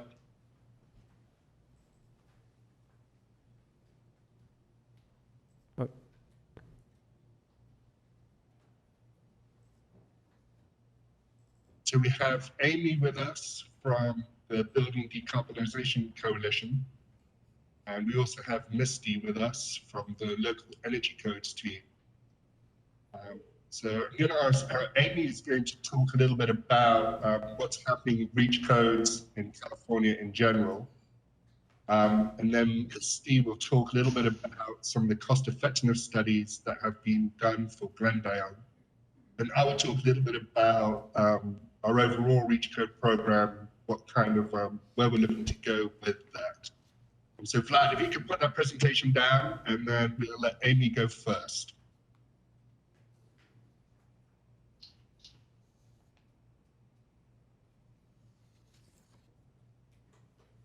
Sorry, David, you said you want the, oh, okay. So Amy, if you'd like to introduce yourself. And Yes, thanks so much. Appreciate it. Get my presentation running. So good evening, commissioners, staff, and participants from Glendale. My name is Amy Ryder. I am the local government policy lead for the Building Decarbonization Coalition. And we are a membership-based nonprofit that works bi-coastally, California and New York. And I've been asked to, as David said, to introduce just the basic concept around reach codes, as well as the context therein before I hand it over to Misty. So really at a high level, the context, the electrification, what it is we mean when we say electrification, and the process for local governments around reach code. So specifically, context that is rather exciting. We're up to 48 local governments who have ordinances passed that either favor or require electrification specific to new construction. So that will come up, I'm sure, in conversation, but just want to make that really clear. This is new construction only at this point in time for conversation in your city. And why are cities doing this? As was in the previous conversation, I think it was really very spot on in terms of talking about how quickly the electric grid is becoming clean. And that is absolutely, it sounds like Glendale is going to beat the rest of the state. So congratulations and kudos for all of that hard work. But really what it comes down to is looking at, as we get a cleaner and cleaner source of electricity, what does that actually leave us with in terms of our natural gas supply? And as of right now, there have not been any scalable solutions that have been presented for natural gas especially in residential settings, to have them be zero carbon and pollution free. So we've been talking about electrification from this perspective because of the state of technology today. And to give you some further context of really how big the impacts are is, as you can see, the gas emissions in buildings, while only about buildings at large are about 25% of the total greenhouse gas emissions in the state. The gas in homes is actually a pretty significant percentage of that, and greater than the in-state power supply. So just for context sake, smaller than cars, but still substantial. So when we talk about building electrification, we're really focusing on primarily for appliances. We largely focus on residential, especially in a city like Glendale, and we can talk about the specifics of how this might apply to commercial buildings as well. But the four primary appliances are water heating, space heating, cooking, and clothes drying. Those are really the essential primary services, appliances that use natural gas in the majority of homes today. And so why are we doing this with so many cities? Why are cities taking this action?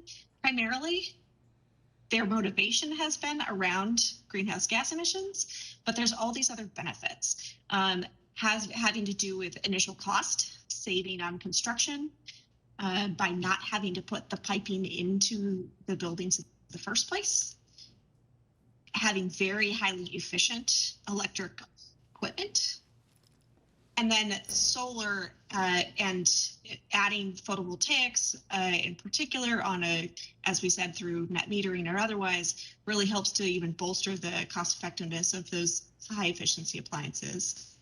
as well as to protect folks from anticipated rising gas rates, which are already approved to go up at a much faster rate than electricity is, and anticipated to continue as our natural gas infrastructure ages. Another couple of points, just to mention indoor air pollution. There are a variety of things. Stoves are one of the biggest pollutants, but not the only one. And it's just from incomplete combustion for the most part. But as most people know about carbon monoxide, they don't necessarily haven't necessarily heard about all the other pollutants that come from burning gas in a home, especially as our building envelopes get tighter and more efficient. So one thing in particular I like to call out is that homes, indoor air is not regulated. And because of that, there's actually have been some recent studies showing that the air quality in our homes, if it were regulated, would be found to be illegal because it's worse than the outdoor air quality limitations that are put on us by the state. Relatedly, give me back. Oops. All right, got control of my mouse again. Relatedly, once the gas leaves the home envelope, it contributes to outdoor air quality problems as well, and actually is on the similar magnitude of light-duty passenger vehicles. So because power plants are very clean in the way that they are operated, this is specifically related to nitrous oxides, which then contributes to ozone and smog. So just for a scale concept. And then, of course, resiliency, which is a hot topic, and I look forward to talking this through with the commission today. But the fact that you can back up all of your systems if you need to with solar plus batteries, or through a microgrid or some other system, if you have an entirely electric home, gives you some resiliency. In the state of an emergency where systems are shut down, electricity actually can come back online much faster. For example, in an earthquake or other situation that might take out a gas pipeline, as well as just general safety concerns. And so local government has been very active, as I said. California, all over, we have seen cities and counties take action. And just so you have some context there, this action broadly is called a REACH code. It's not only a REACH code, but we use that terminology just to keep it simple. And what this is building off of the existing building code, specifically the energy code in most cases. And the state actually allows this provision on purpose to allow for local governments to have some creative license and to try out things that the state maybe isn't ready to do entirely at the state level, but sampling at a local level where we can go in the future. And so the 2019 code went into effect. Again, there are 48 cities and counties that have already passed electric favored or electric requirements for new construction under that code. So that's just in the last 2 years. And the new code that is coming up at the in 2023 is actually going to be taking that into consideration and starting to move toward all electric as well. In order to have a local REACH code, cities must consider cost effectiveness, which is what Misty's going to tell you about. Has to be non-preempted, meaning that the equipment has to not be, the equipment required to meet the goals has to not be in conflict with the federal government's efficiency standards. And the buildings must still not use more energy than the state code requires. Really, we spend most of our time when we look at this in the cost effectiveness space because the other two are fairly straightforward. This process is again, lots have done it, but I'll just walk you through it. This meeting counts as talking with community stakeholders. They're having the conversation, but there are other forums and conversations we encourage if this is a pathway that the city wants to take, where what is the right flavor of REACH code for Glendale can be determined. That then gets presented for adoption under a standard ordinance procedure with a first and second reading to council. It gets submitted to the CEC, the California Energy Commission, And then you would just go ahead and train your staff and implement it. There are three primary options and approaches that cities have taken, and I'll just go through these quickly. As has gotten lots of press, there are the natural gas moratoriums. City of Berkeley was the first to do this, although we have another 10 cities who have followed suit. And that basically is the most stringent, where no new gas piping can be installed at new construction. The all-electric ordinance is more appliance specific. It can be all appliances or it can be narrowly applied to specific appliances, but does not allow for choice. You have to use electric appliances only, versus the electric preferred ordinance, which gives some more variability. However, it tends to require additional efficiency measures for any buildings that are utilizing gas. The way the 48 currently implemented breaks down is that most of them utilize the all-electric methodology, where they're getting at most, if not all, appliances. So just to summarize, and the asterisks here around cheaper, electric buildings are cheaper for new construction in particular. It gets a little trickier when you're talking about existing buildings. They're more equitable because they can reduce those costs and bring healthier indoor air. They certainly have a huge impact when it comes to climate, and they're safer to operate. So that is the end of my presentation. David, do you want to take it back and introduce Misty? Sure. Thank you so much, Amy. That was really informative. Just if the commission has any specific questions for Amy, or Just would it be possible to share that presentation with us? A lot of good info in there. Thank you. Absolutely. thank you so much. Yes, I have some comments. I lived in a all-electric building in Glendale. I had moved from an apartment on West Glendale into a condo. And even though I was going from having a roommate to living by myself, the utility rates were noticeably higher. And I found it frustrating that I couldn't cook on a gas stove, that I had to use a burner, and it just totally took all what little fun there is in cooking, took that away. And I just hated living in a all-electric place. And I know that some gas companies, such as SoCal Gas, have pledged to go net zero by 2045. So I know that they're moving towards clean energy as well.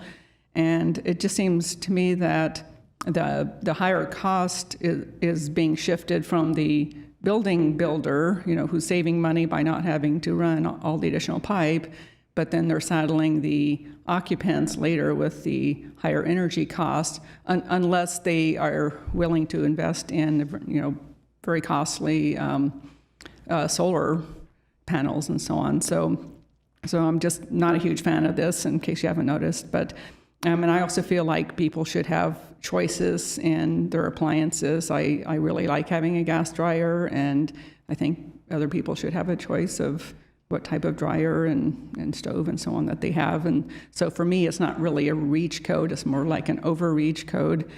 And I think you mentioned resiliency earlier. I think the epitome of resiliency is to have multiple sources of power. In the 30 plus years I've lived in Glendale, my gas has never gone out ever, but my electricity has numerous times. So I actually like having a different form of power that I can rely on. So those are all my comments.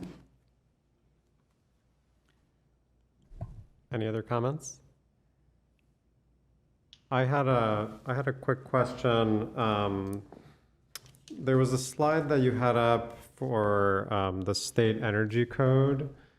I don't know if we can quickly go back to that slide, but you had mentioned, I was trying to jot it down, you had mentioned something about some state energy code going to all electric by 2023.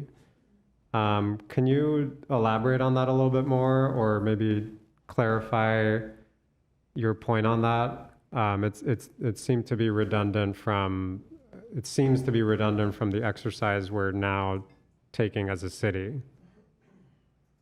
Let me clarify. Yes, thank you for the question.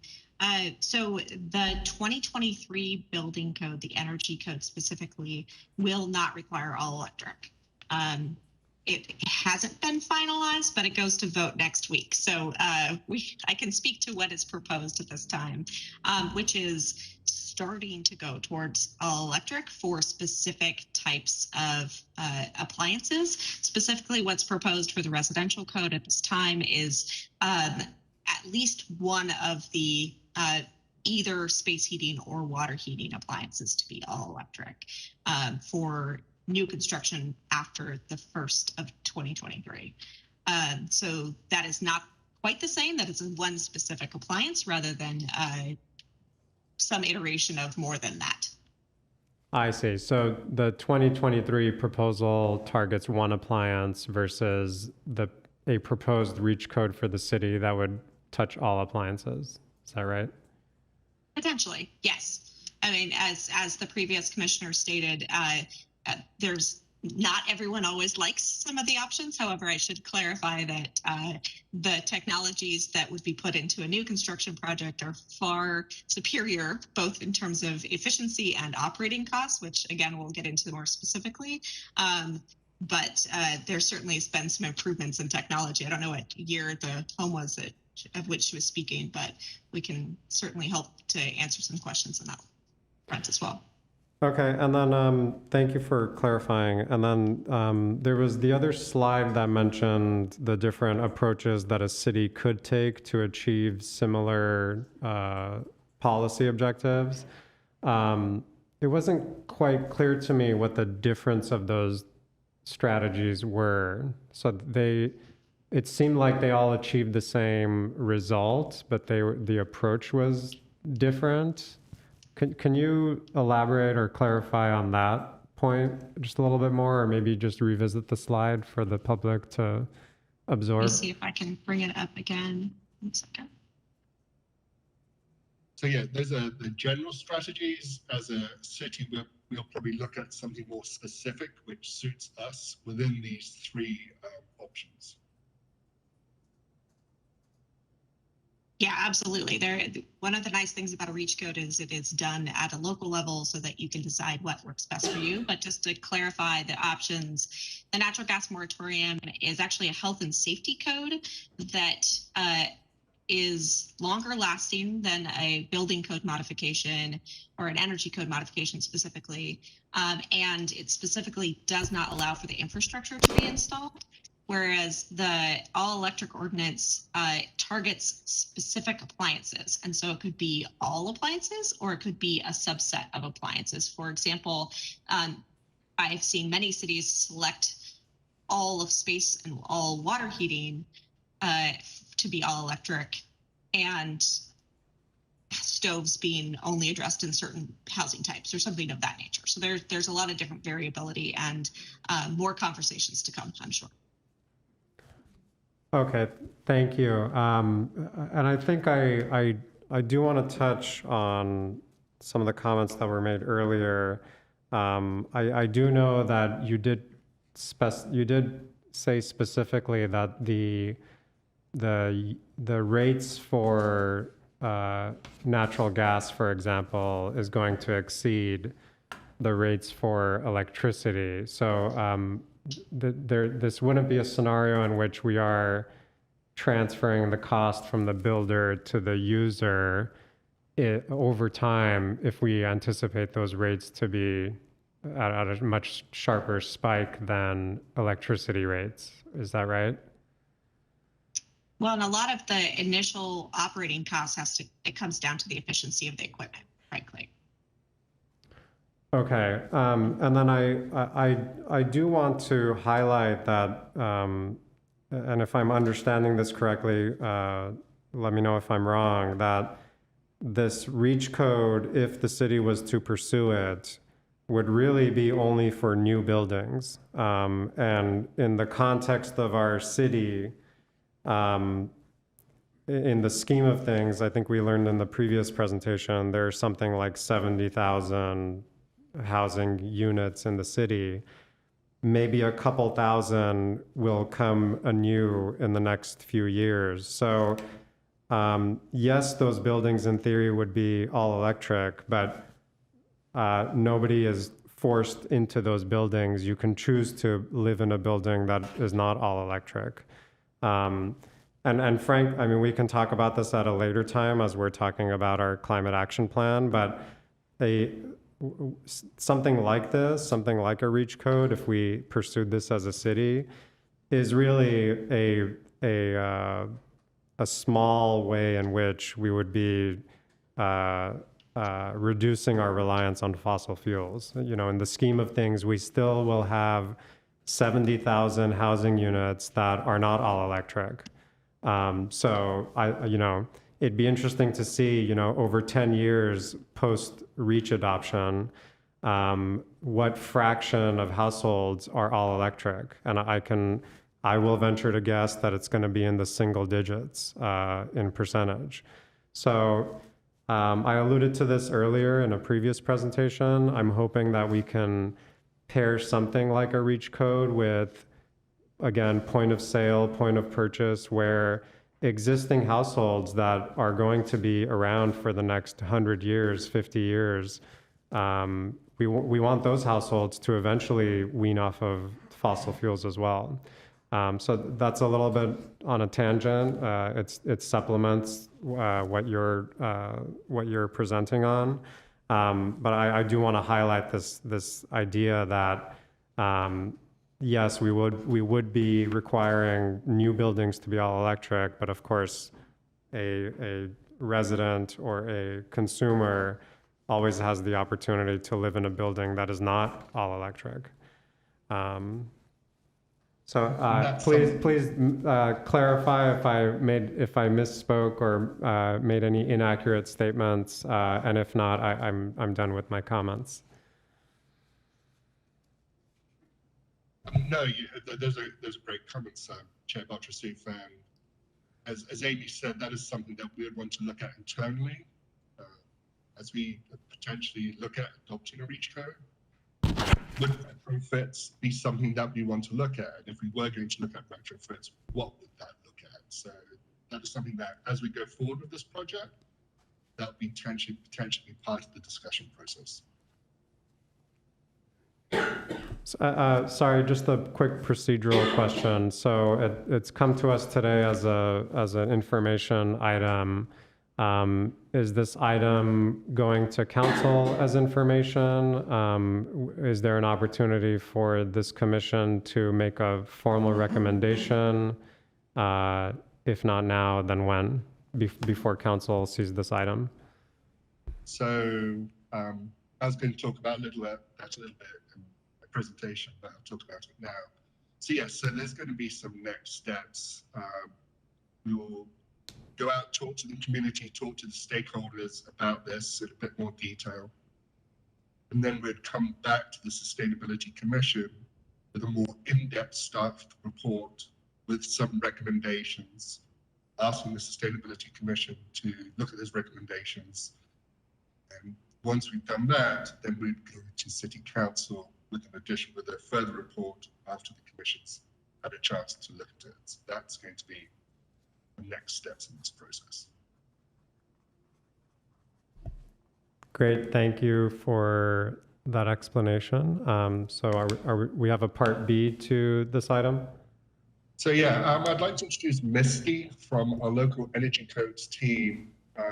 Misty worked with us when we first began looking at this, like what type of REACH codes would potentially be possible for the city of Glendale and what they would look like. As Amy said, a lot of that's based on the cost effectiveness studies. So what potential strategies are cost effective, but at the same time not allowing for more energy to be used. So Misty and her group did those cost effective studies for us based on Glendale water and power rates.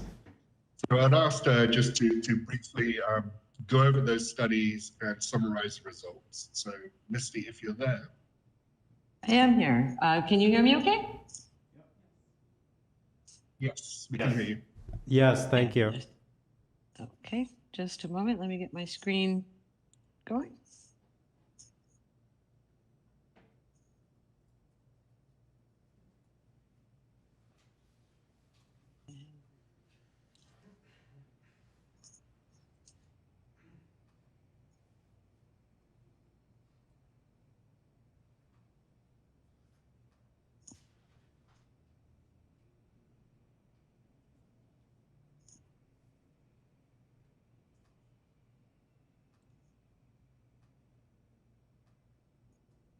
Oh, that's the wrong one. I apologize.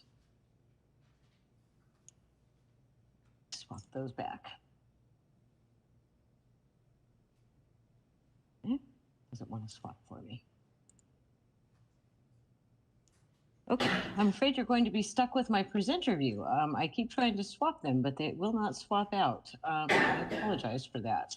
I'm going to try one last thing and then try one more time here.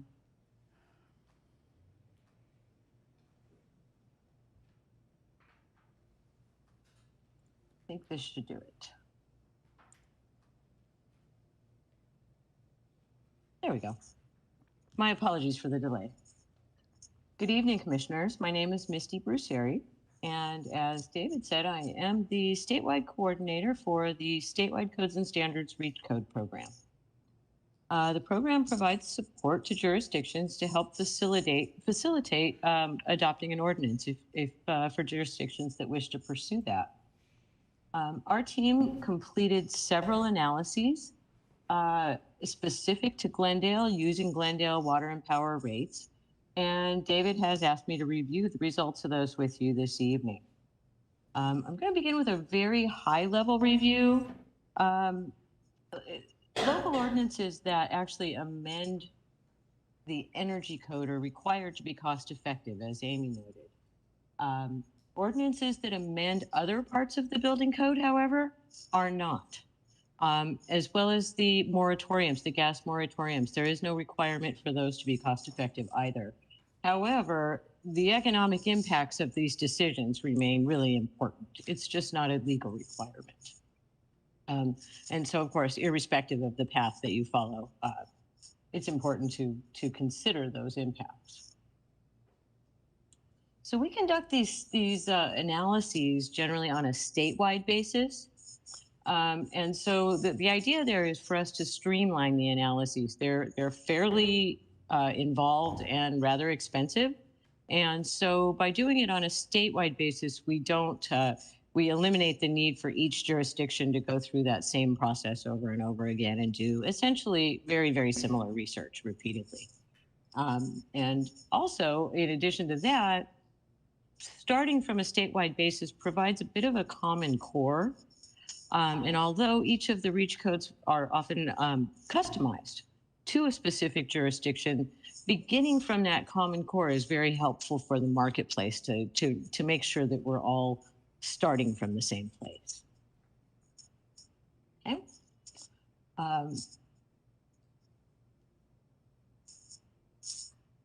We have conducted several studies, as you've seen.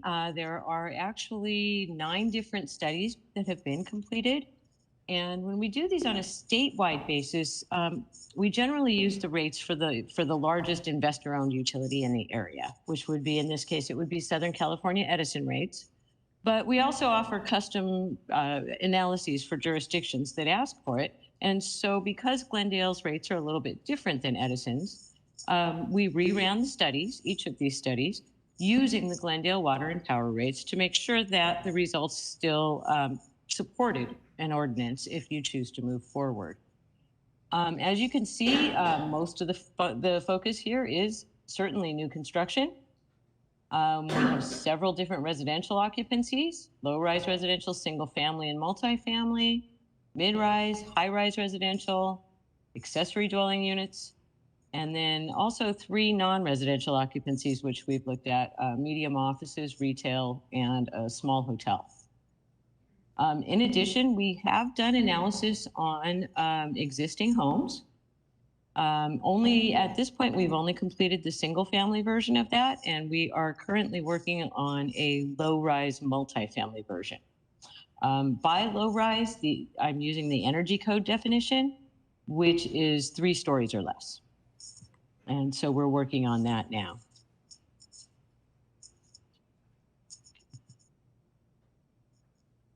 Okay, so I want to just, before I go into the results, I want to talk about a few items of notes regarding these analyses. They're a little bit different than some of the other analyses that we're used to seeing because they're centered around the energy code, and there's some specific terminology there, as well as some kind of energy code specific concepts here.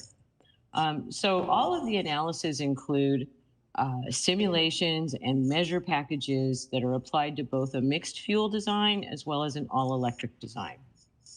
What we mean by mixed fuel is a home that uses natural gas or propane, but generally natural gas, to power the, as Amy noted, the 4 appliances, the space heating, water heating, clothes drying, and cooktops.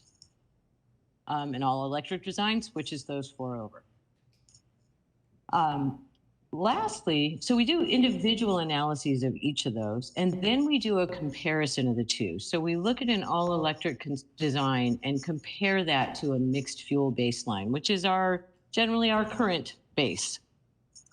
And that tends to be the most challenging option from a cost-effectiveness analysis point of view than looking at the individual design options. And so that's the one I'm going to focus on today. As I said, we have 9 different studies, and there's just no way I can go through them with you today in any kind of detail. David and a couple of other staff members and I have spent 2 hours on the phone already going through the results. So I am happy to do that with you if you'd like, but today I'm going to keep everything fairly high level because there are so many, and it's just too much to cover in this time. So each study actually uses 2 different metrics to analyze the cost effectiveness. The first one we term on bill. And what that means is that is the cost effectiveness from the perspective of the individual customer. So when we do the analysis, we do our simulation, we use the appropriate utility rates that we get from each utility for that occupancy, and then look at the site energy consumption and actually look at the cost and the savings for that individual. The second perspective, the second metric is what is called time-dependent valuation, kind of an odd metric, but it's actually the code compliance metric. It's what's used to determine compliance with the energy code. It is a societal perspective on cost effectiveness. It includes externalities. It looks at the marginal cost of generation at peak times and assigns a value to each hour of the year to each fuel. And so it's kind of a combination of energy and cost. And it varies on an hourly basis, especially for electricity. Gas varies seasonally. So there's 2 different perspectives. In some cases, we have included the kind of the future TDV. All of the cases they have the 2019 TDV, which is our current code cycle. But in a couple of cases, we've included 2022 to show how that's going to change. There are some areas where the cost effectiveness is a little bit close at this point. And so we're looking at how that's going to change with the new code as they've updated the TDV values. One of the points I want to make about this is if you start investigating the analyses and you start looking into the design packages and the measures that we've combined, please keep in mind that those packages are intended to fill a legal need. They're not an example of best design practices. The measures that we use are not necessarily those that we would recommend to somebody. We're limited because of the legal requirements. And so I just ask you to keep that in mind when you look at the packages. They're not a recommended package of measures. What they are is a legal package of measures. so that it can support a policy. And lastly, our studies tend to be fairly conservative. There's a few reasons for that. We are working from a statewide perspective, so we sometimes have to take the conservative values, but also we realize that it tends to be a little bit easier to produce really great results on paper than it does in the field. And so we try to keep those results on the conservative side, knowing that it's a little bit more challenging when you actually get to the construction. Okay, so this table is a table of the cost effectiveness results for all of the residential new construction studies that we've done.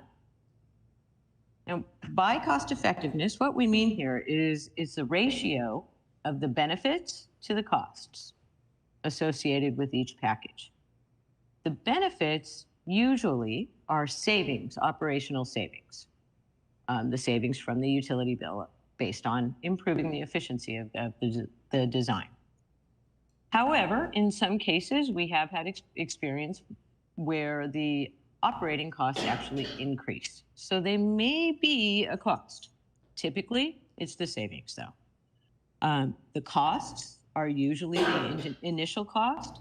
Historically, investments in efficiency came with a little bit of an incremental cost initially, and then you reap the return over time.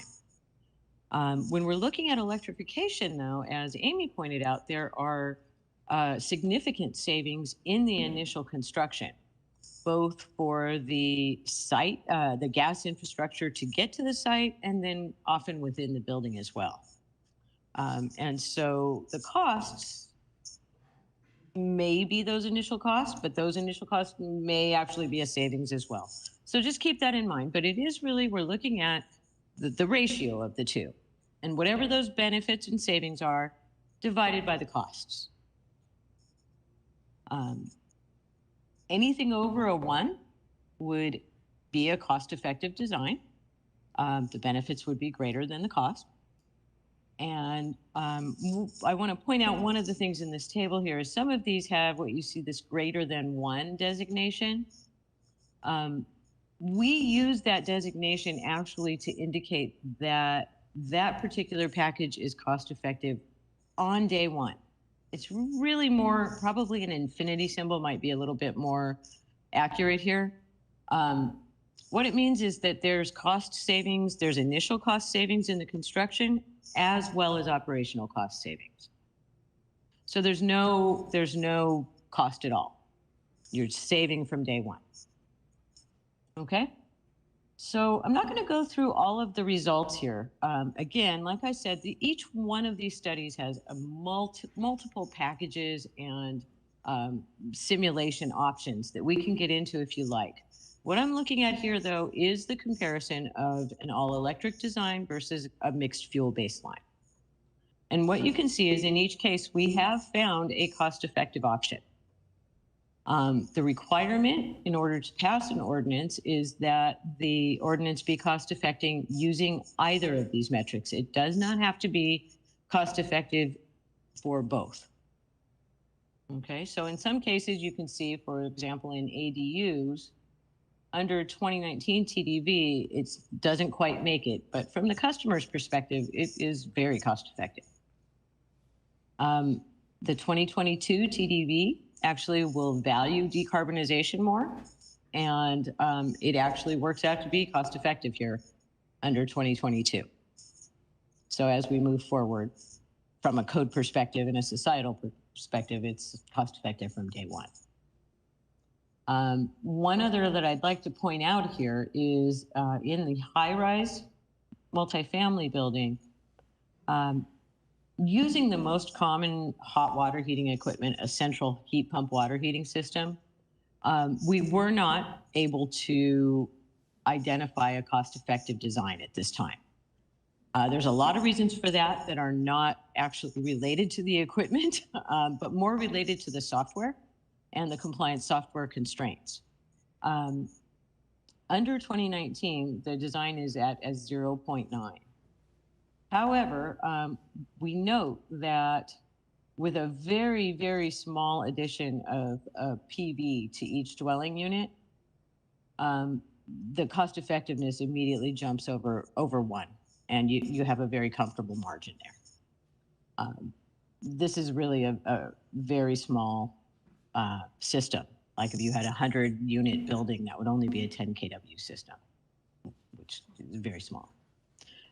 In most cases, here in almost all of these residential cases, adding PV improves the cost effectiveness. And so we limit the size of the PV system, much like the gentleman earlier was saying, we look for as much as we can to be used on site. And so we don't oversize the system assuming that somebody's going to sell back or anything like that. Okay. Looking at the non-residential results, we looked at 3 different building types: office, medium retail, and a small hotel. We were able to achieve these margins cost effectively. The small hotel was a little bit challenging to exceed the code. There are reasons for that. There's a lot I could get into, but generally speaking, there are fewer opportunities in the hotel to actually exceed the code because there's a lot of residential areas and there's not a lot of opportunity for credit in those areas. Still, we were able to find cost-effective options for an all-electric design in all cases, very cost-effective for the most part. You've got your minimum ratio here of 8. The same is true here. When we add PV to the system, it tends to improve the cost effectiveness. Okay. And we have completed one study on existing single-family homes. And that analysis is a little bit different than many of the others. Because it is for existing homes, they tend to be a bit more complex. There's a bunch of different situations, buildings of different ages. There's just so many different situations. So it's a little bit more of a prescriptive type analysis where we look at the individual measures. And so we've included basically 4 or 5 categories of measures. There's individual efficiency measures like attic insulation, wall insulation, things like that. Packages of measures that we've put together, for example, attic insulation plus air sealing, which really should go together. They don't always, but they should, for the biggest bang for your buck there. And then we have a PV and storage packages, as well as some electrification measures and an electric readiness measure. By electric readiness, what we mean is pre-wiring and ensuring there's panel capacity for a future electric retrofit. We are right now developing a structure that will allow applicants to basically select from the menu of measures that we've determined to be cost effective, as well as several other measures that may or may not be cost effective, but may be more appropriate to that person's project. They may fit better within that person's project than the list of measures that we've done. What we've done is we've weighted those measures based on the savings, and the way that it works, it's based on the site energy savings, so it's for the customer's perspective. Electrification measures in this kind of scenario actually score fairly high. And so the structure of this ordinance would encourage electrification but not require it. If you select an electrification measure, generally speaking, you could probably select 1 electrification measure or maybe 3 others. So kind of gives you kind of a soft path to really start building that market and ensuring that the projects that are actually there, where you're having construction on homes now, that you're starting to move towards that all-electric scenario. And so you can do that while we're all, the education efforts and there's incentives and everything, we can have a parallel path and still keep building that market.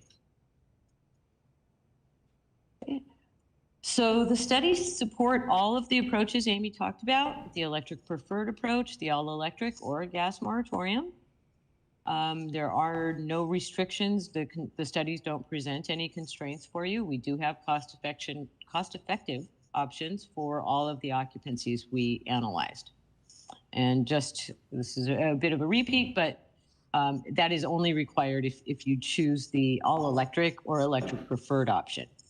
If you amend a different part of the building code and go with the moratorium, it's not a legal requirement. Okay, and just really quickly, I'm just going to let you know that there's some support for you out there through our program, as well as many others, including Amy's group, the Building Decarb Coalition. There are also several other agencies out there and organizations that are available to support you should you decide to move forward. From our program, we provide all kinds of technical support. We have a website here that's called localenergycodes.com. In addition to the cost effectiveness analyses, we also will help draft model language. We can provide implementation support through checklists and training and other internal documents. We also have an interactive map that many folks have used to kind of get an idea of what other cities are doing. So you can use this map on our website. You can see what other cities are doing. You can actually download the ordinance if you like. You can download the staff report so you can get an idea of the context under which the ordinance was presented. And then we also have this summary matrix of all of the ordinances that accompanies the map, if you'd rather have kind of a list or if you're looking for something in particular there. And lastly, we're developing a tool. We have the first version of the tool online and available now. The second version actually is going to be available in about a month, and our hope is that it will make developing that residential retrofit ordinance very easy. What the tool does is it takes all these studies and repackages them and says, okay, here's all the studies for Glendale. And it gives you the results basically on a per building basis, as well as you get some citywide estimates. We have that only implemented for the residential side right now. But you can see about how many units will be affected, and you can look at a long-term forecast as well as, kind of the immediate results. And shortly, you'll be able to use it to actually build the ordinance. You can share it with others. You can send it and work on it together with your colleagues. And ultimately, you can print out draft language from it. So we are trying to streamline this process as best we can to make it as easy as possible and take some of the headache out of these cost effectiveness analyses. So I encourage you to use that tool if you do decide to head down this path, or even maybe to investigate some of the impacts that you might be looking at. And that is the end of my presentation. I do want to just note that our program mostly operates by request, and we try to accommodate requests as much as we can. And if we figure out a way we can leverage it so it's useful for others as well, we are usually able to provide at least some level of support. So just keep that in mind. We are here, and the service is paid for. So thank you. Thank you. Very interesting. That was great, Misty. Thank you for explaining all of that. I'd like to ask the Commission and the Chair if they have any specific questions for Misty. Does anybody have any questions or comments? Yeah, I have one other question. So let's say this got populated throughout the state and all new construction had to be all electric. What safeguards would there be once the electrical utility had the monopoly on consumer power for new buildings to keep the costs from escalating for the people who are stuck with all electric? I just remember back to the days when you were stuck with one cable company and they would just keep raising your rate and raising your rate, and there was nothing you could do about it until like satellites and things like that came out and streaming, and people had other options, and the service finally got better and the rates started to be more competitive. So is there something built into this REACH ordinance that would protect the public from escalating electric costs once they were the only option? Not via this ordinance, no. I can't say that this would be the best venue for it. I think, though, that there are many people working on this problem, and it is a recognized issue that we do need to make sure that the rates are controlled, and we also need to make sure that gas rates don't spiral out of control if we start moving towards electrification. We don't want to leave those that may be least able to make that transition stuck with the bill. So there are many, many people looking at the equity concerns as well as the rate structures. I believe that type of thing is mostly handled through the CPUC, through the state agencies, and the California Public Utilities Commission, as well as the Energy Commission, would probably be the best venue to ensure those safeguards because they have a wider reach. This reach code would only be effective for the city. Thank you. Apologies. Ms. Preseri, could you please stop sharing your screen? Thank you. Sorry about that. One thing that I want to point to my colleagues is the technology in terms of cooktops and heat pumps have improved drastically over the last decade. If you haven't used one of the newest induction cooktops, you might be a believer. You might change your mind on electric cooktops. I like my flame. Does it have a flame? Well, that flame might be killing you. Natural gas, whether renewable or not, it's still a source of particulates. That includes formaldehydes, carbon monoxide, and nitrogen oxide. What we did back in the years ago, if we look back, including, for example, dumping car oil, at the curb. We don't do that today because we know better. So over the years, we've learned some things that are killing us, and we try to avoid them. That's it. Any other From the comments? induction cooktop perspective, I could say, as the dishwasher in my home, I love it when there's not a flame. It makes my dishwashing much easier. Thank you. Any other comments? Would you be able to share your presentation with us? A lot of really good info in there. Thank you. And just to echo what Heg said, we participated in a focus group a couple years ago on electrification in Los Angeles, and it was with small business owners, most of whom were restaurant owners, and they're concerned they didn't want to lose their gas stoves. But there were a couple participants who said the convection technology is very, very different today. And I know the gas company has a center in Downey where they train people on efficiency in different gas appliances. I don't know if is SCE or is anybody, I don't know if Glendale does that or ever partners with other local agencies to train people in, that would be something maybe to support restaurants transitioning. SCE does have a center where we train chefs, and it's nearby here. It's in Irwindale. Maybe after COVID, we can take a tour there one of these days, but not now.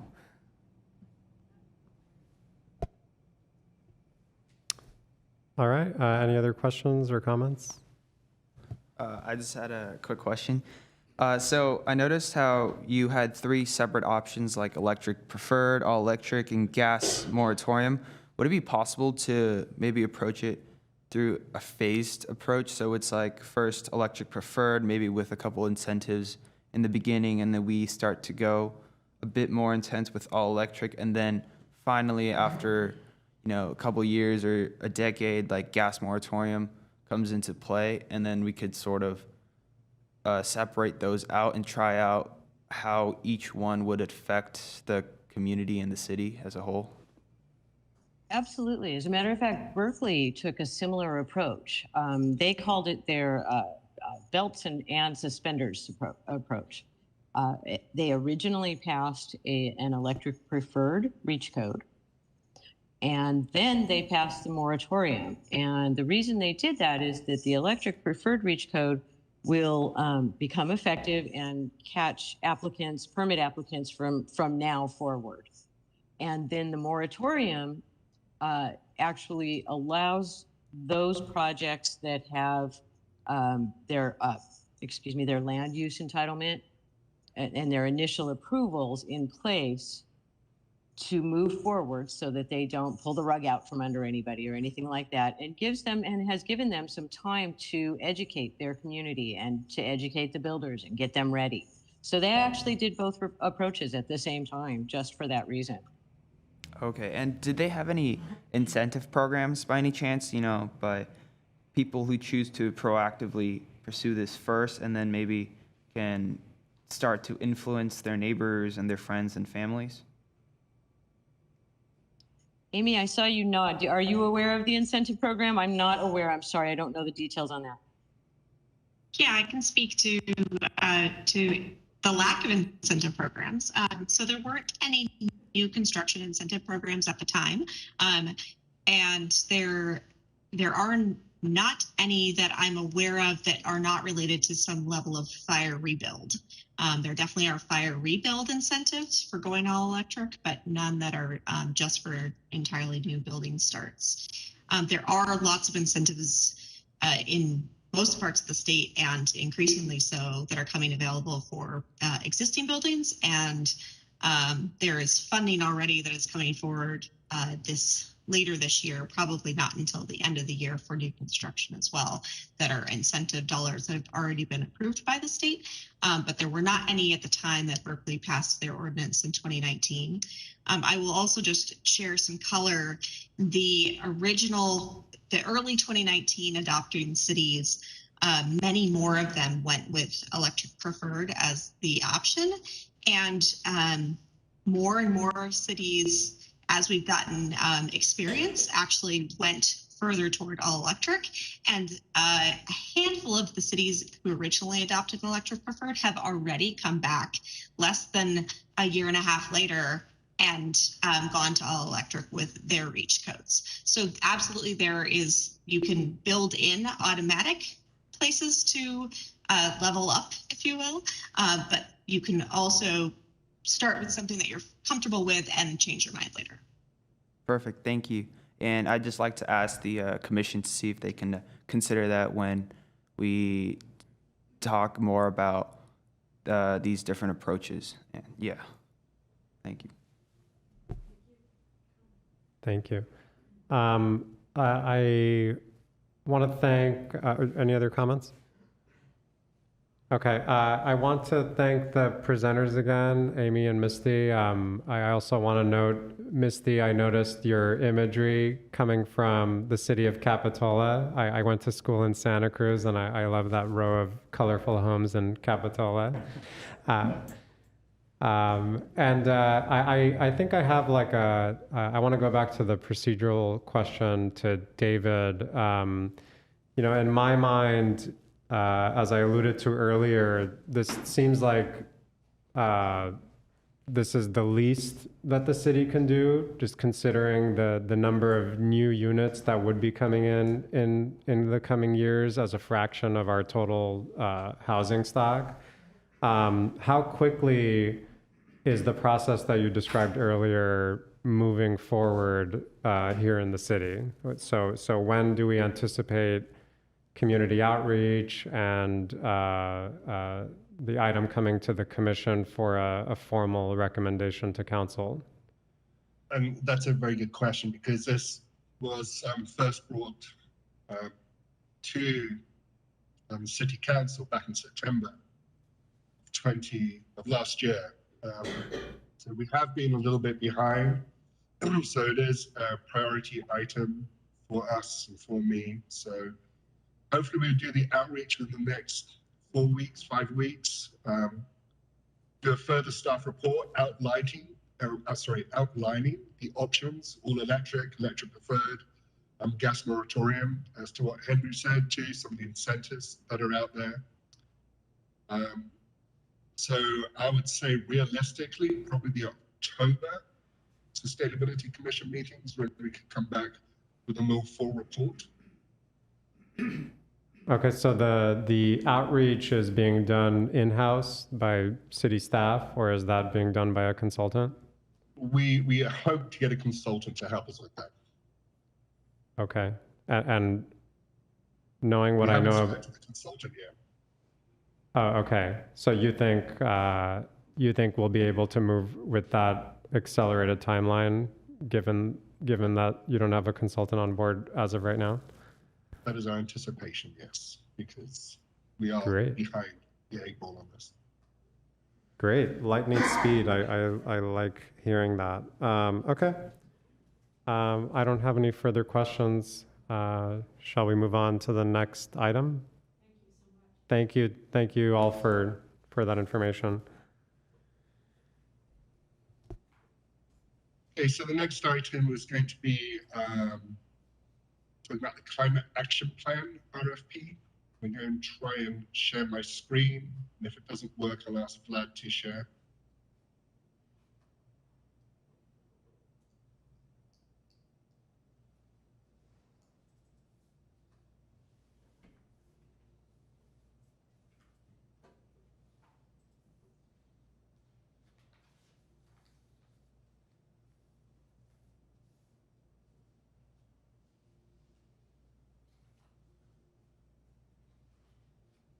Okay, can everybody see?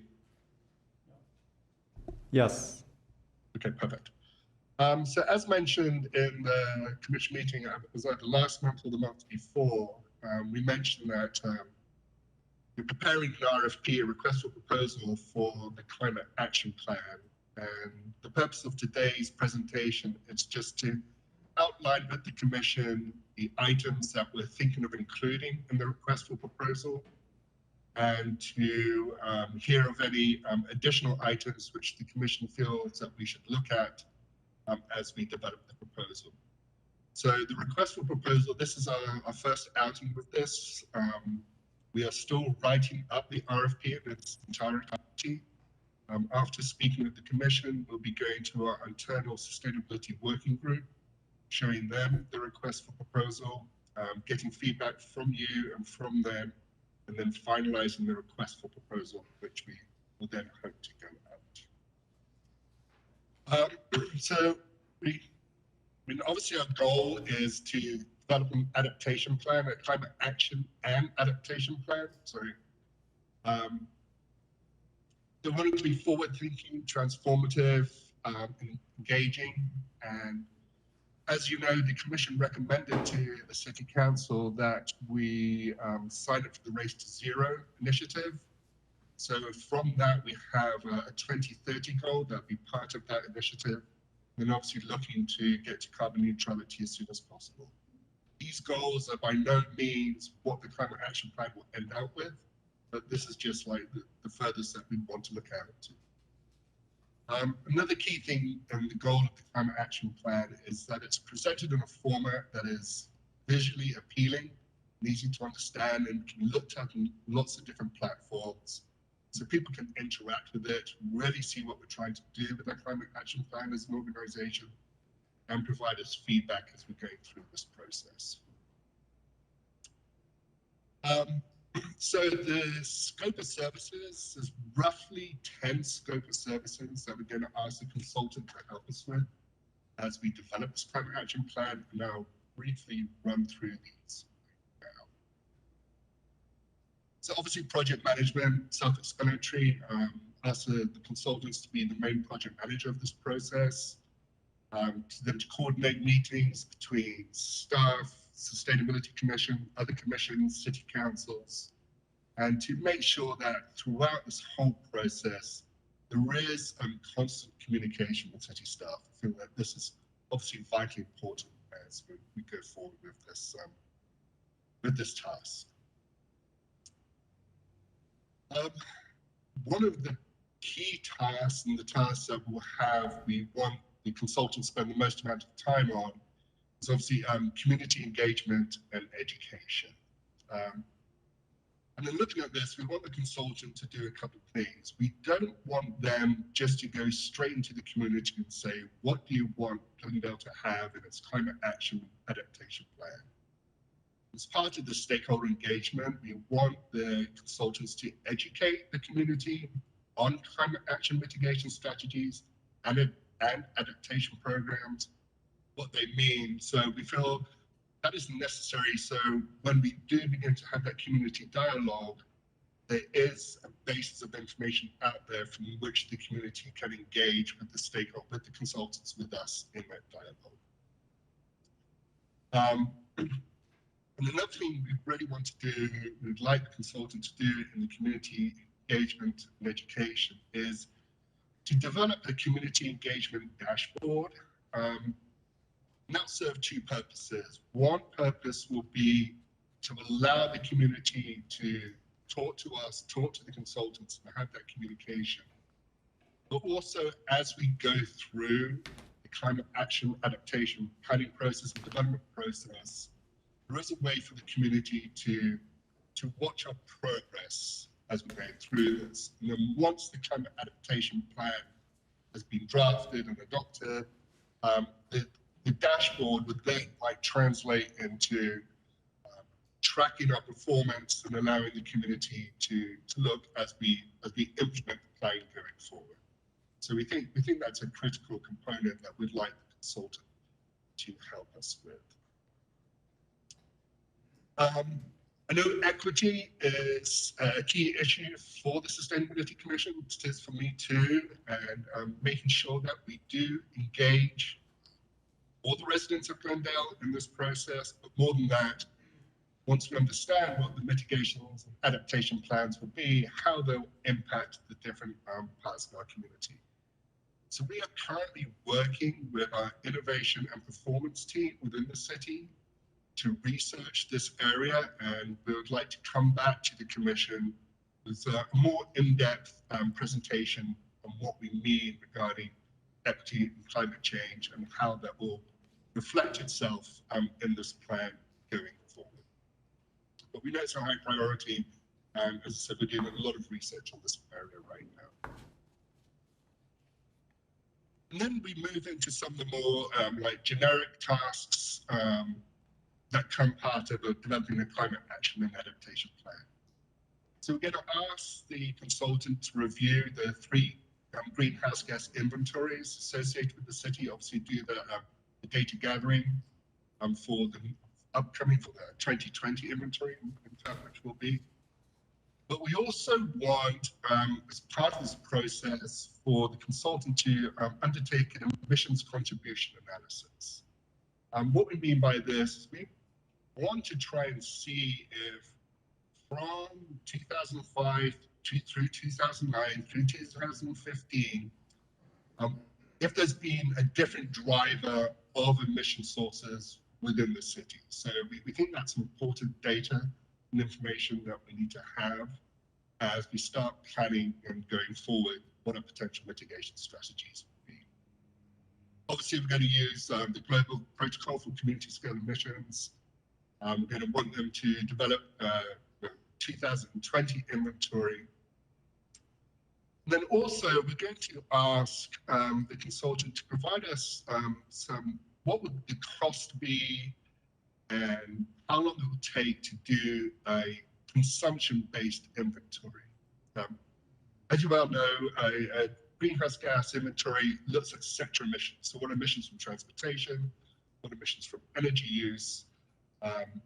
So the consumption-based inventory would be start looking at emissions from the behavior and the goods and services that the residents of Glendale consume, plus gas emissions potentially associated with that. And then would that information be helpful to us going forward as we develop this plan and develop further plans? So we're not going to ask them to do that as part of this analysis, but we're going to ask them to give us some pricing to do that. And we'll see what happens from that information.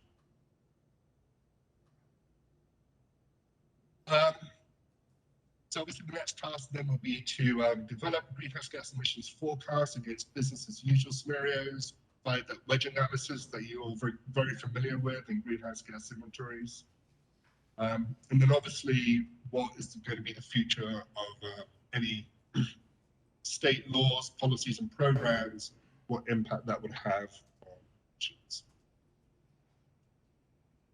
And then we move into some of the exciting stuff and where we would hopefully want the consultant to work with us to be imaginative but realistic, and to say like what kind of goals can we look to set based on our emissions data and the information that they have gathered to date.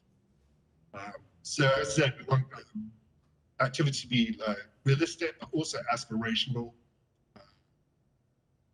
Take into account what's happening with GWP, and very much consult the community within this goal-setting process. There is a number of visual aids and tools and programs that are out there which are very helpful within this process. So when working with the community with these visual tools, you could actually look at strategy A, what that would be. So whether it be like, for example, electrification of buses, electrification of cars, of transportation rather, within your community, if you ramped up that strategy, what would that look like in terms of greenhouse gas emissions over a period of time? So these visual tools, I think, really help people visualize the different strategies and how much those different strategies can reduce greenhouse gas emissions. So we really want the consultant to explore what different visual tools are out there to help in this process. Obviously, another key is the strategy selection. So, you know, we're setting the goals, and then, you know, what strategies are we going to select as an organization? And the chairperson, Dr. Sufis, alluded to this throughout this evening's meeting is, you know, what different strategies can we look at? Where can we be progressive? What would be the cost and benefits of looking at those different strategies? So this is going to be a very key component where the consultant will work with city staff, the commission, and stakeholders during this process.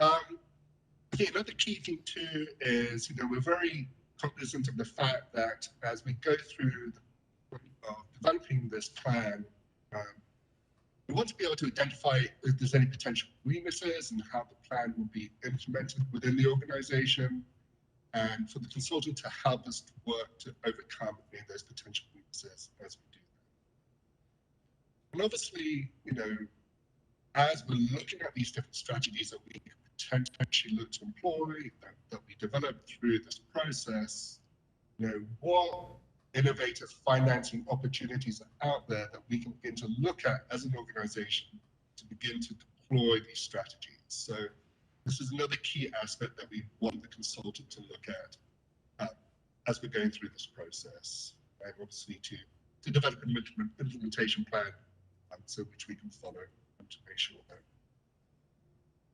we're doing as much as we can with regard to this plan. Obviously, develop the tools for monitoring and tracking, and as I mentioned earlier, this become part of that dashboard, a communication dashboard. So all these monitoring and tracking become part of that, so we can see internally how we're doing implementing the plan. Also, the public will be able to see how effectively we are being. And then finally, task 10, final task would be to draft the final plan and any associated documentation that may be required, secret documentation and all that kind of stuff, then draft the final report. So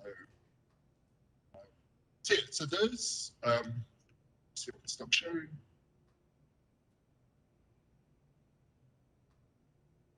So those are the different tasks that we are currently preparing, outlining as we prepare the proposal. And at this point, we'd like to hear from the Commission other items that they think we should be looking at potentially as we put this RFP together. Great, thank you, David. Do we have any questions or comments about the RFP?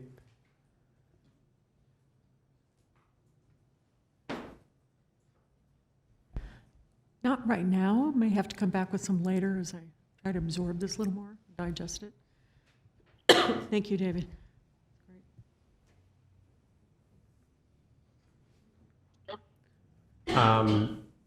David, I do have a question about process, of course.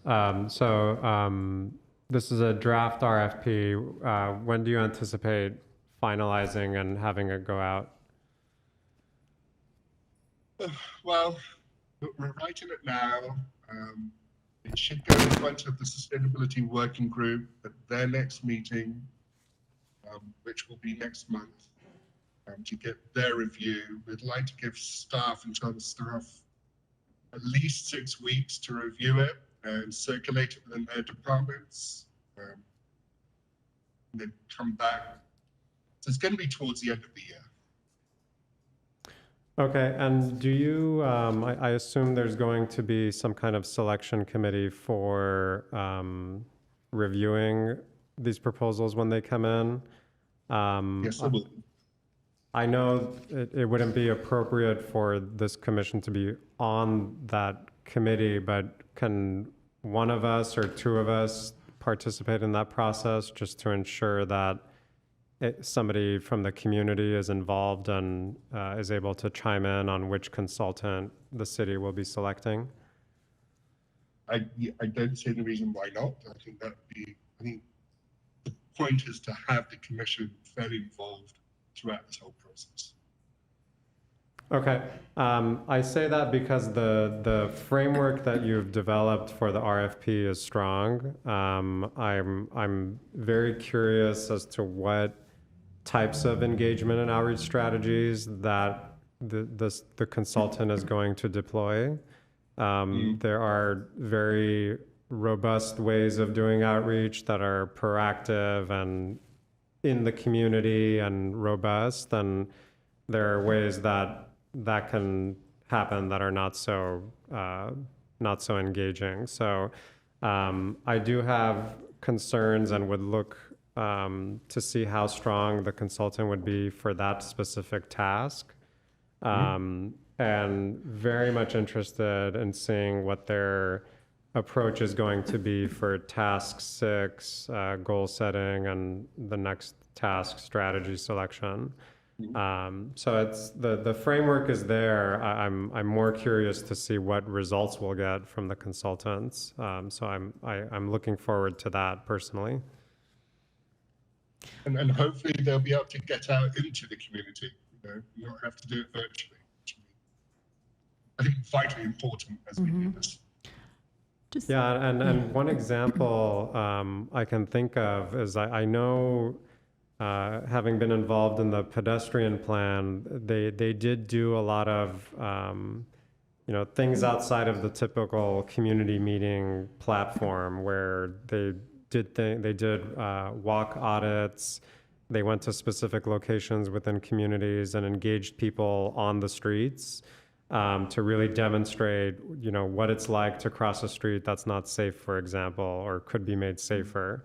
So I'm imagining a scenario, I hope, where the consultant can demonstrate, climate resiliency, or take people down a street where there's no shade and demonstrate how inconvenient it would be to walk in an area where we're severely impacted by heat island, and want to talk about the urban forest and canopy. So I'm hoping we can really engage constituents that way, rather than putting up some poster boards and calling and checking off A charrette. a list on their contract. So those are the kind of things I'll be looking for, and hopefully we can work together on making the right selection. Yeah, I was going to say, Alec, thank you for all those comments. And just curious, David, if you've developed your criteria for reviewing and evaluating the proposals, do you have that put together yet? We do not. We're still authoring the actual RFP, but that will be, once we've done that, that'll be the next meeting. Okay, and may we see that once that's developed? I would like to see it, just because I think what Alex is alluding to is something a little outside the normal RFP box. So I would like to see criteria evaluating maybe creativity. Are there more effective, non-traditional ways of conducting outreach, or that could flow through the entire process too. Thank you. Any other comments? All right, thank you for the update, David. Shall we move on to the next item? Next item, 5D, Sustainable Purchasing Program Update.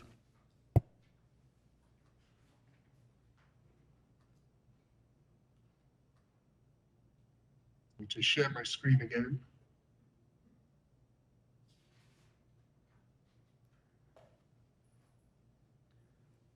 Oh, I'm sorry, David. I had one more quick comment about the previous item. I did notice in one of the slides that we had short and long-term goals identified, and I did notice 2030, 2050. I think I mentioned this in previous meetings that I would like to see a more shorter term list of objectives and strategies. So I don't know if that's perhaps 5 years is too far out from the moment that we actually have a plan, but perhaps pursuing objectives and strategies that can be accomplished within 1 year or 3 years.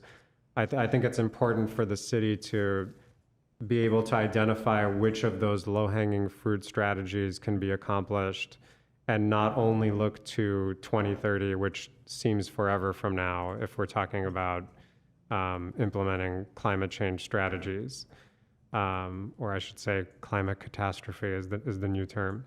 So I'd like to see that codified as part of this RFP so that we really are addressing and are able to strive for these shorter term, high impact strategies. Yep. Thank you. Sorry, let's move ahead to the next item.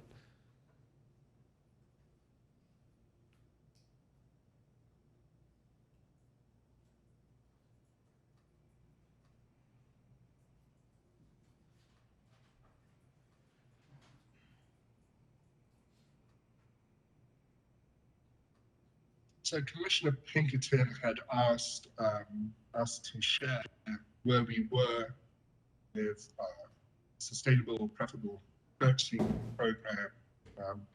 So we're just here to provide an update on that. So back in March 2021, we provided an information report to Council on what an EPP program would potentially look like, and what kind of areas we would think about working in as we develop this program. So that was our work to look at high spend areas, high impact areas, easy to implement, areas that are likely to lead more sustainability benefits, and potentially how we can be innovative in this process. So before I go into this, I've had conversations with our purchasing director, and him and I are of the same mindset as we look to develop this program. One of our key goals, one of our key fears is not to just develop an EPP policy, have that out there, and then that policy is not relevant, it's hard to be followed, and it doesn't work for the organization. So we're very much in the mindset that this is something that we want to develop over the next 3 to 5 years. Understanding concerns about time frames, Chair Bartrasif. But we really want it to be intrinsic to the organization and ready to develop deliver a change in our EPP sustainable purchasing program as we go forward. So I just wanted to say that was our mindset as we're looking at this. So the goals are, again, just to communicate what we're doing to our employees and to our vendors and again to the community. For this program to support goals, sustainability goals, policies such as decarbonization, resource, zero waste, provide guidance to staff as, you know, they are purchasing, as mentioned in the policy, and to really look at how do we grow this program effectively over the term as we put this thing together. So some of our year one goals specifically are to identify and look at what there's always out there. There's this third party green specifications, so identify those, identify some ways to incorporate those into our purchasing program, look at extended producer responsibility. The key thing we want to do is review contracts, see what's coming up, and where potentially sustainable purchasing policies may be included in those contracts.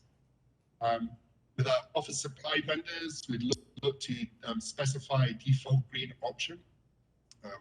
Look to develop a core market of a green market basket, so listing those greens, goods and services, which should be like the ones that are identified and become first choice. We currently don't effectively track our spend on sustainable or environmental purchases. So we want to develop an efficient method of how we can do that, just so we can begin to have that data within the organization as we develop this program going forward. As I said, year one goals are to develop a checklist, some guidance, and education manuals for people undertaking purchasing programs. Year two goals begin to progress. You know, once we begin to have this program, we understand what purchasing, that we need to expand the scope of this program. So that would be year two goals. And then we begin to look at different tools like life cycle costing, total cost of ownership, see how they can become part of this process going forward. Develop and look at appropriate evaluation systems for products and services that begins to assign values and price to them, so we can really begin to tease out those environmental goods and services which should be looking. And just to make sure that, you know, we're not just looking at environmental issues, but where appropriate, we're looking at social and economic aspects too. Hopefully by, you know, as we're developing the year two goals, the climate action plan will have been drafted and written, and where purchasing becomes part of the climate action plan, we begin to incorporate those actions in year two going forward. And then year three is just to review current progress and then establish future objectives for this program. So we are at the beginning stage, but we feel this approach, building foundations of this program, will ultimately help us to have a more successful program at the end of the day.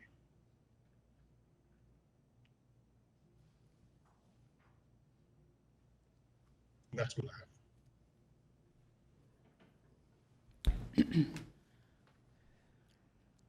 have. So I have some comments, if I may.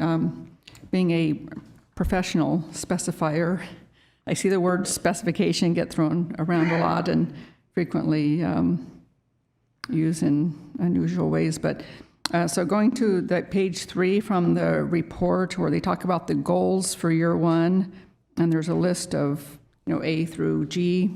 And the first one says specify government or third-party verified green specifications.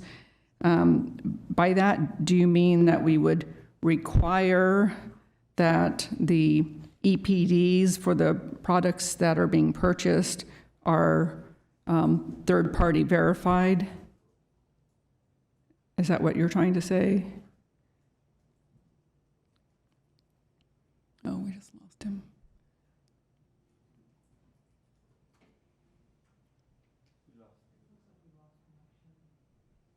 He should probably be able to just call in since he's not sharing the screen. In case he doesn't come back, I had shared with David a eco-label, green label certification training that we did at LA several years ago. So you're looking at things like Ecolab, UL, US EPA. It's not strictly specifications, but or Green Seal, for example, if you get a Green Seal paper product, certified paper product, it means these certain specs. So I believe that's what he was talking about.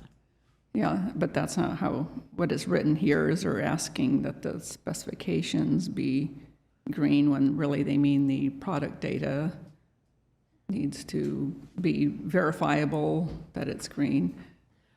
Well, for some, like Green Seal, they do the certification because Yeah. they're paid to do it. Others, Right. they're, voluntary guidelines. It's all over the map as far as Yeah. these things. Is David back? No. Okay.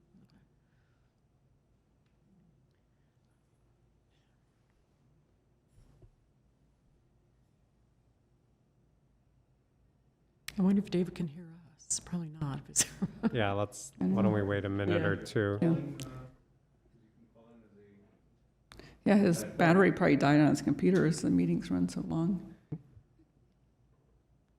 Let's give him a minute or two Yeah. to see if we can get him back. Do we know why the water topic was made part of this meeting when originally we'd asked that they be, yeah, Yeah. and it was supposed to be the following month?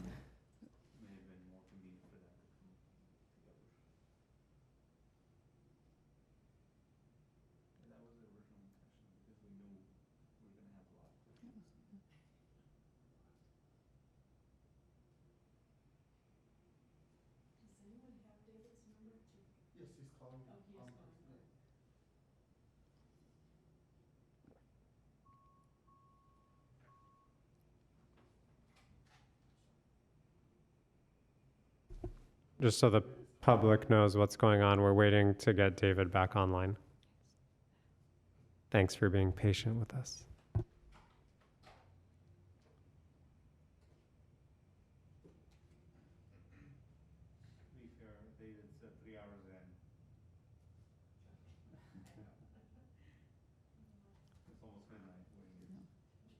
He set the agenda.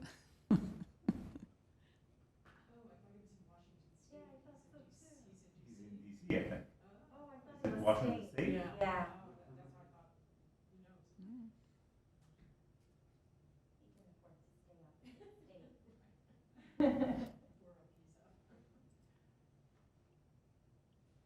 Hello? David, you're on the air? David, can you hear us? David? Yes, glad. Yes, we can hear. Okay.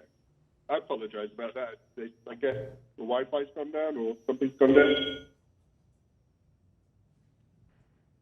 Okay, so I'll pick up where I started. So, yeah, I was just saying on line A of that paragraph with the goals on page 3, that instead of having the word specify in the same sentence twice, like specify government or third-party verified specifications, I would say require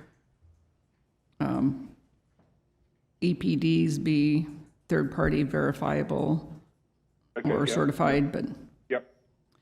And then, so I wasn't sure if you were talking about construction specifications or if you're talking about the specs for the product, which would actually be an EPD, not a spec, but. Yes, the latter.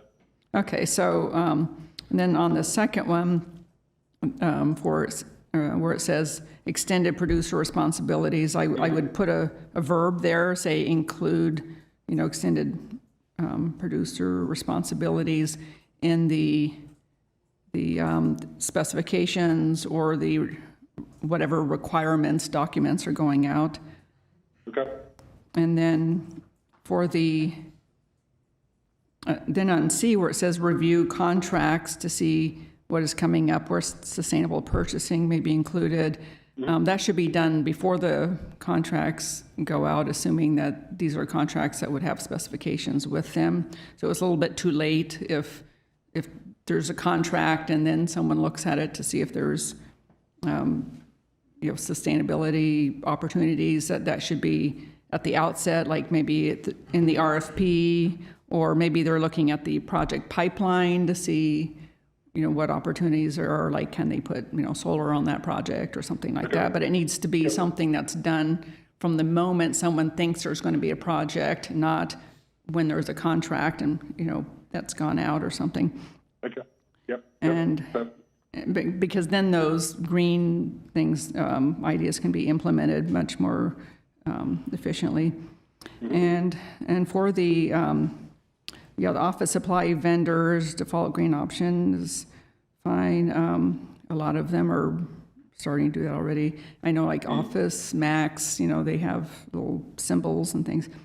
And I think that could even be combined, I think, with the develop a core green market basket. I think that could be one. And then for the next one, the like researching an efficient method to track the spend on sustainable environmental purchases. I would suggest that they divide the purchases into different categories to simplify it. Like it's pretty common to have like consumables as a category, and then durable goods like your computers and furniture, and then like construction and remodels would be a third category, and then services at the end. So that would be like your janitorial or cleaning or something like that. So so that it can be organized a little bit, since it's a vast, the opportunities to green something are vast, and they have to be kind of organized into categories so it's people can make sense of it. So that's what I would recommend. Thank you. Yeah, and for things like, and some could go in one category or the other. Like what the janitorial people include consumables, and those are actually can be very important with sustainability. And on the following page where they mention the sustainability benefits, the first one is to minimize pollutant releases to air and water, particularly indoor air emissions. But there's no goal in that first list that addresses indoor air quality. So I would suggest, since we just combined D and E, that we add another bullet point in there that says to include products that are low emitting, low VOC, and so on, so that we can have the better indoor air quality, like Commissioner Cartoonina had mentioned. It's not widely known, but indoor air quality is from 2 to 5 times worse than outdoor air quality. And in fact, in some cases, it can be 100 times worse, depending on what's going on in that space. So the cleaning products that we use have all kinds of stuff in them. The outgassing of formaldehyde from that new coffee table you just bought, that's causing your sinuses to flare up. I say that from personal experience. Can you tell? So that's a very important thing. And since it was number 1 on the goals, it just seemed odd that there was nothing in that original list that addressed that. So I would suggest tying that in. And let's see, I think that's about it on there. Let me see.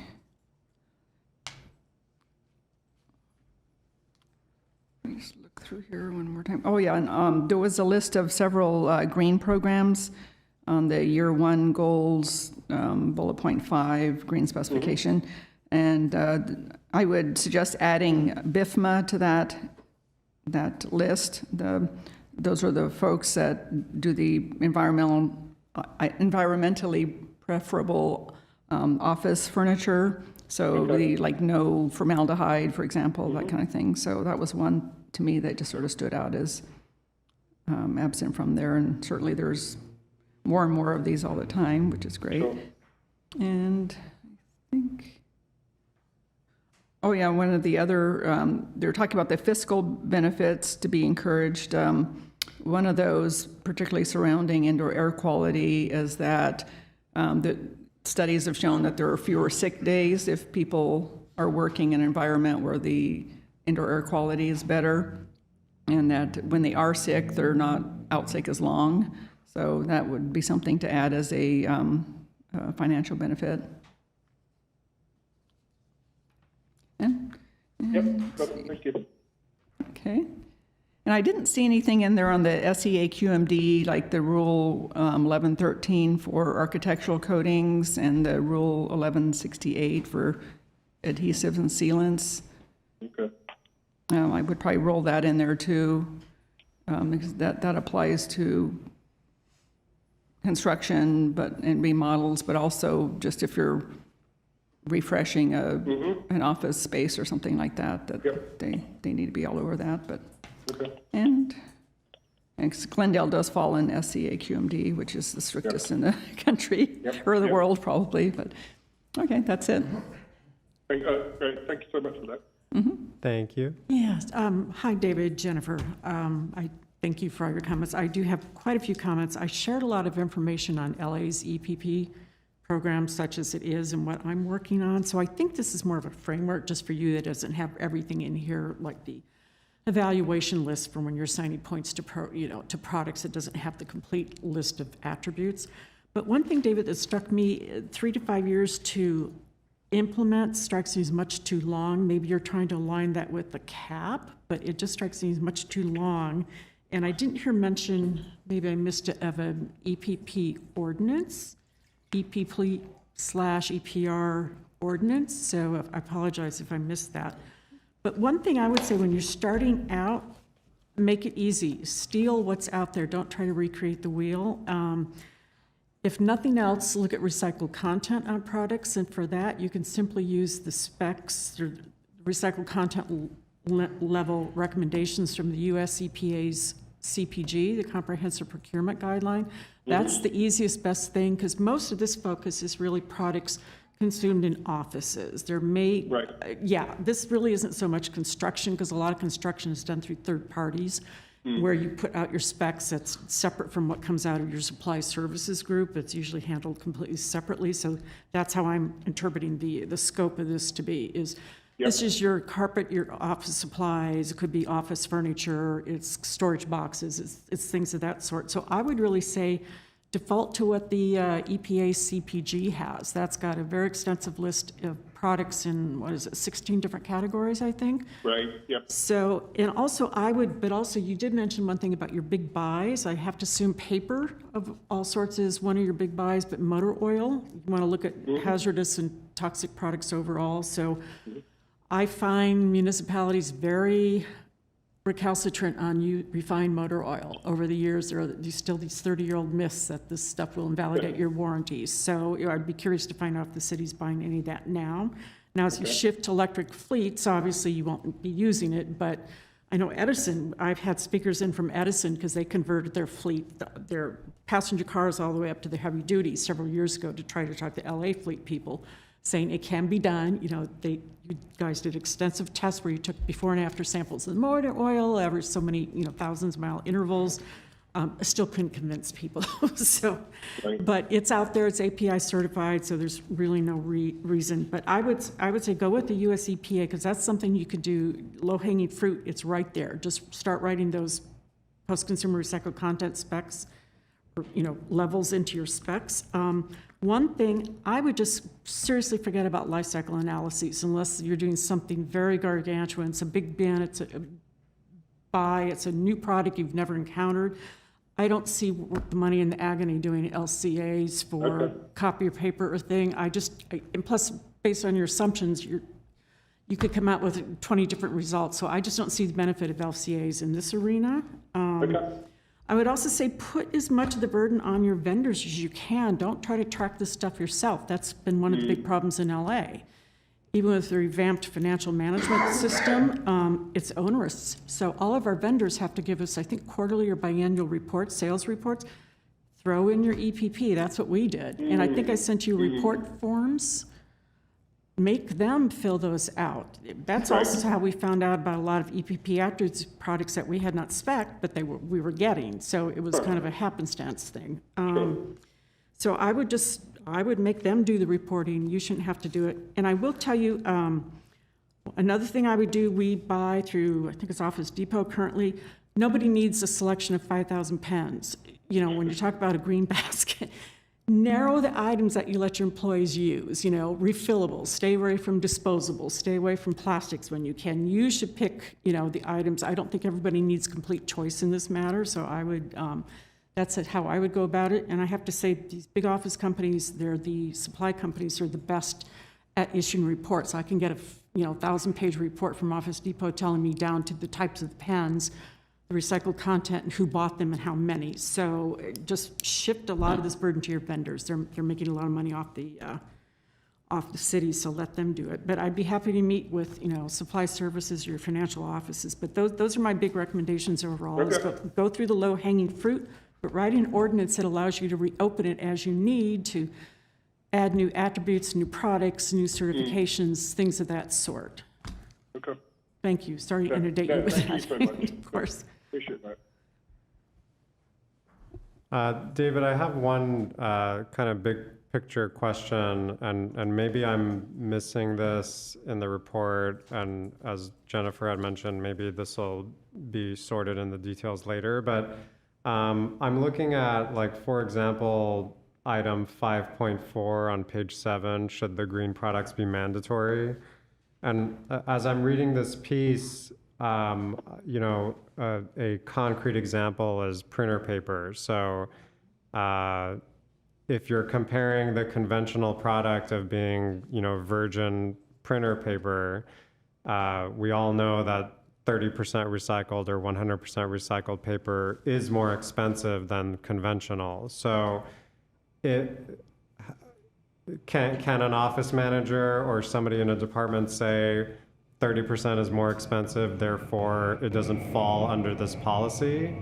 Or are other factors in play here that I'm not seeing that will require a employee of the city of Glendale to go with the 100% recycled? Right. What am I missing here? No, that's a really good question, and I will get back to you on that question. Ashvin, he'll be able to give you I can't give you the accurate answer that he can on that, but I'll find out. I know what you're asking, and we discussed it, and I'll get back to you on that. Yeah, I mean, the general, I think you know what I'm getting at. I mean, Yep. It's no surprise that environmentally friendly products are more expensive than the conventional product. So are we just shooting ourselves in the foot by having this clause in there for that reason? Well, there should be some number in there, like, if it's within 10% or something like that, just so the person creating that shopping cart knows, whether that's a go or not. But a lot of people just assume something that's bio-based or something is more expensive. I was doing some research for a project just recently and learned that bio-based gypsum board is 1 cent per square foot more expensive than standard wallboard, and it's much lighter weight, so it actually installs much more quickly, and the contractors prefer it over the others because it doesn't wear out their crew as quickly. They have fewer injuries. They can hang more drywall in one day, so you never know. Sometimes you just have to shop around a little bit. Right. It's made by USG, by the way. Yeah. I'm sorry, I forgot a few points. I would always argue for a mandate. Once you have an out like this, it never happens. That's what happened in LA. It's too many variables each time. For paper, SB 1383 mandates 30% post-consumer all paper products as of January 1st with the same caveat about the price.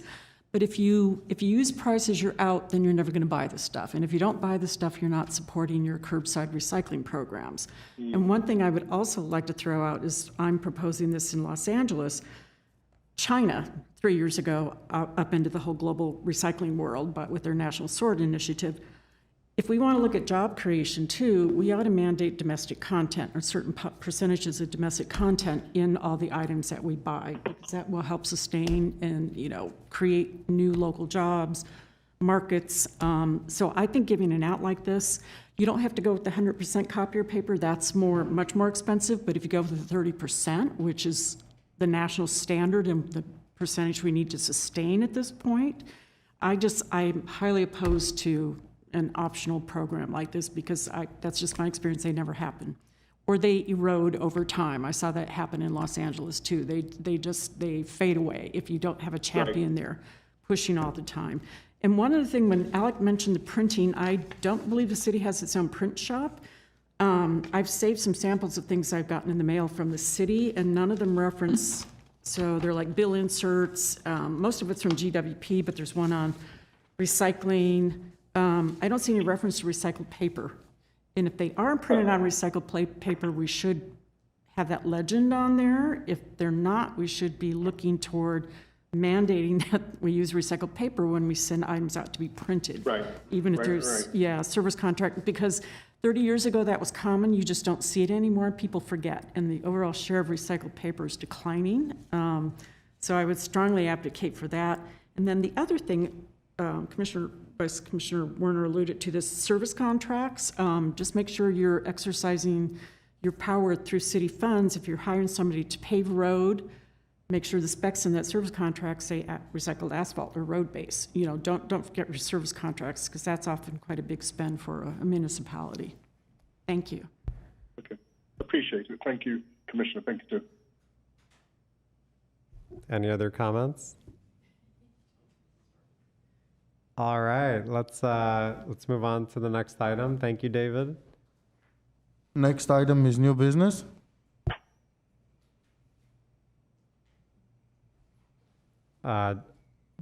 David, do you have new business? If not, we'll move to commissioner comments. The only thing is I would like to inform the Commission is that August 21st, we're going to have a zero waste picnic, a demonstration zero waste picnic.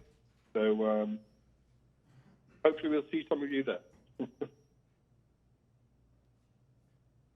Sorry, David, can you remind the public the date of the picnic? So that is August 21st, Saturday, August 21st. And where can the public go to find more information about the They can go to, if they go to the City of Glendale website and click on the Sustainability tab, there's more information on the picnic, the time, the date, the park, and the location. Thank you, David. So just to repeat for the public, it's August 21st. There's going to be a picnic. Is it at Verdugo Park, David? It is. Yes, so it's at Verdugo Park on the 21st, and you can find an event flyer on the city's sustainability webpage. Yes, thank you, Chair. Okay, so let's move on to new business. And I guess we'll take this as an opportunity to take staff and commissioner comments.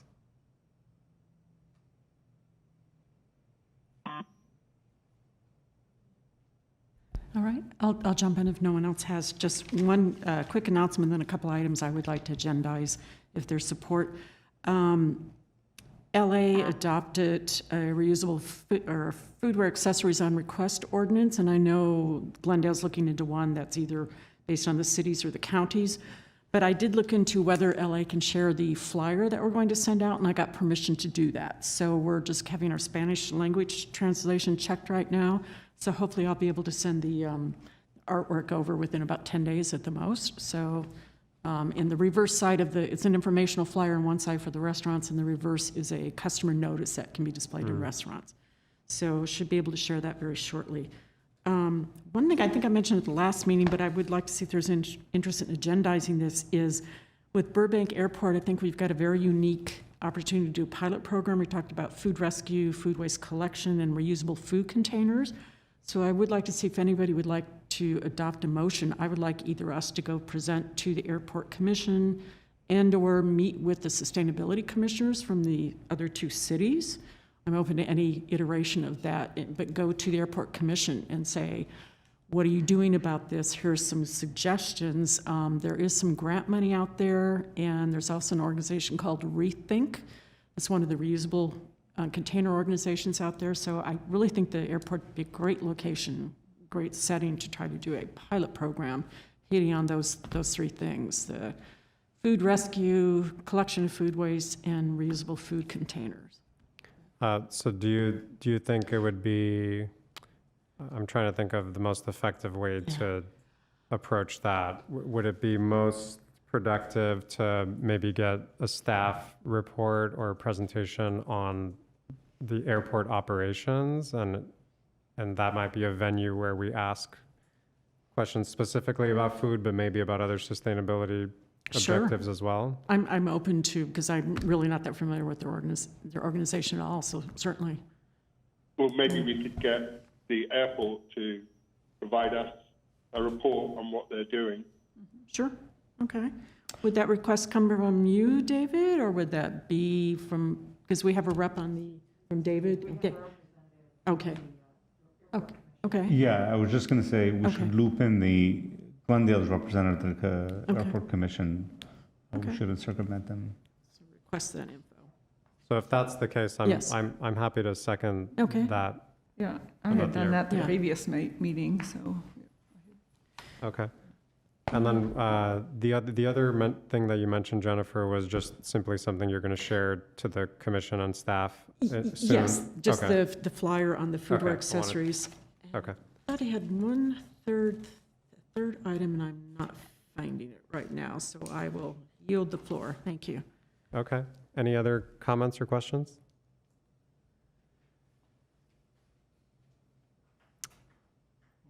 All right. Have you found your third item before we? Okay. Going once, going on. Next on the agenda is adjournment. Who wants to make the motion? I did it last time. I'm, okay. I move we adjourn. All And right. we're adjourned at 9:10 p.m. Thank you all. Have a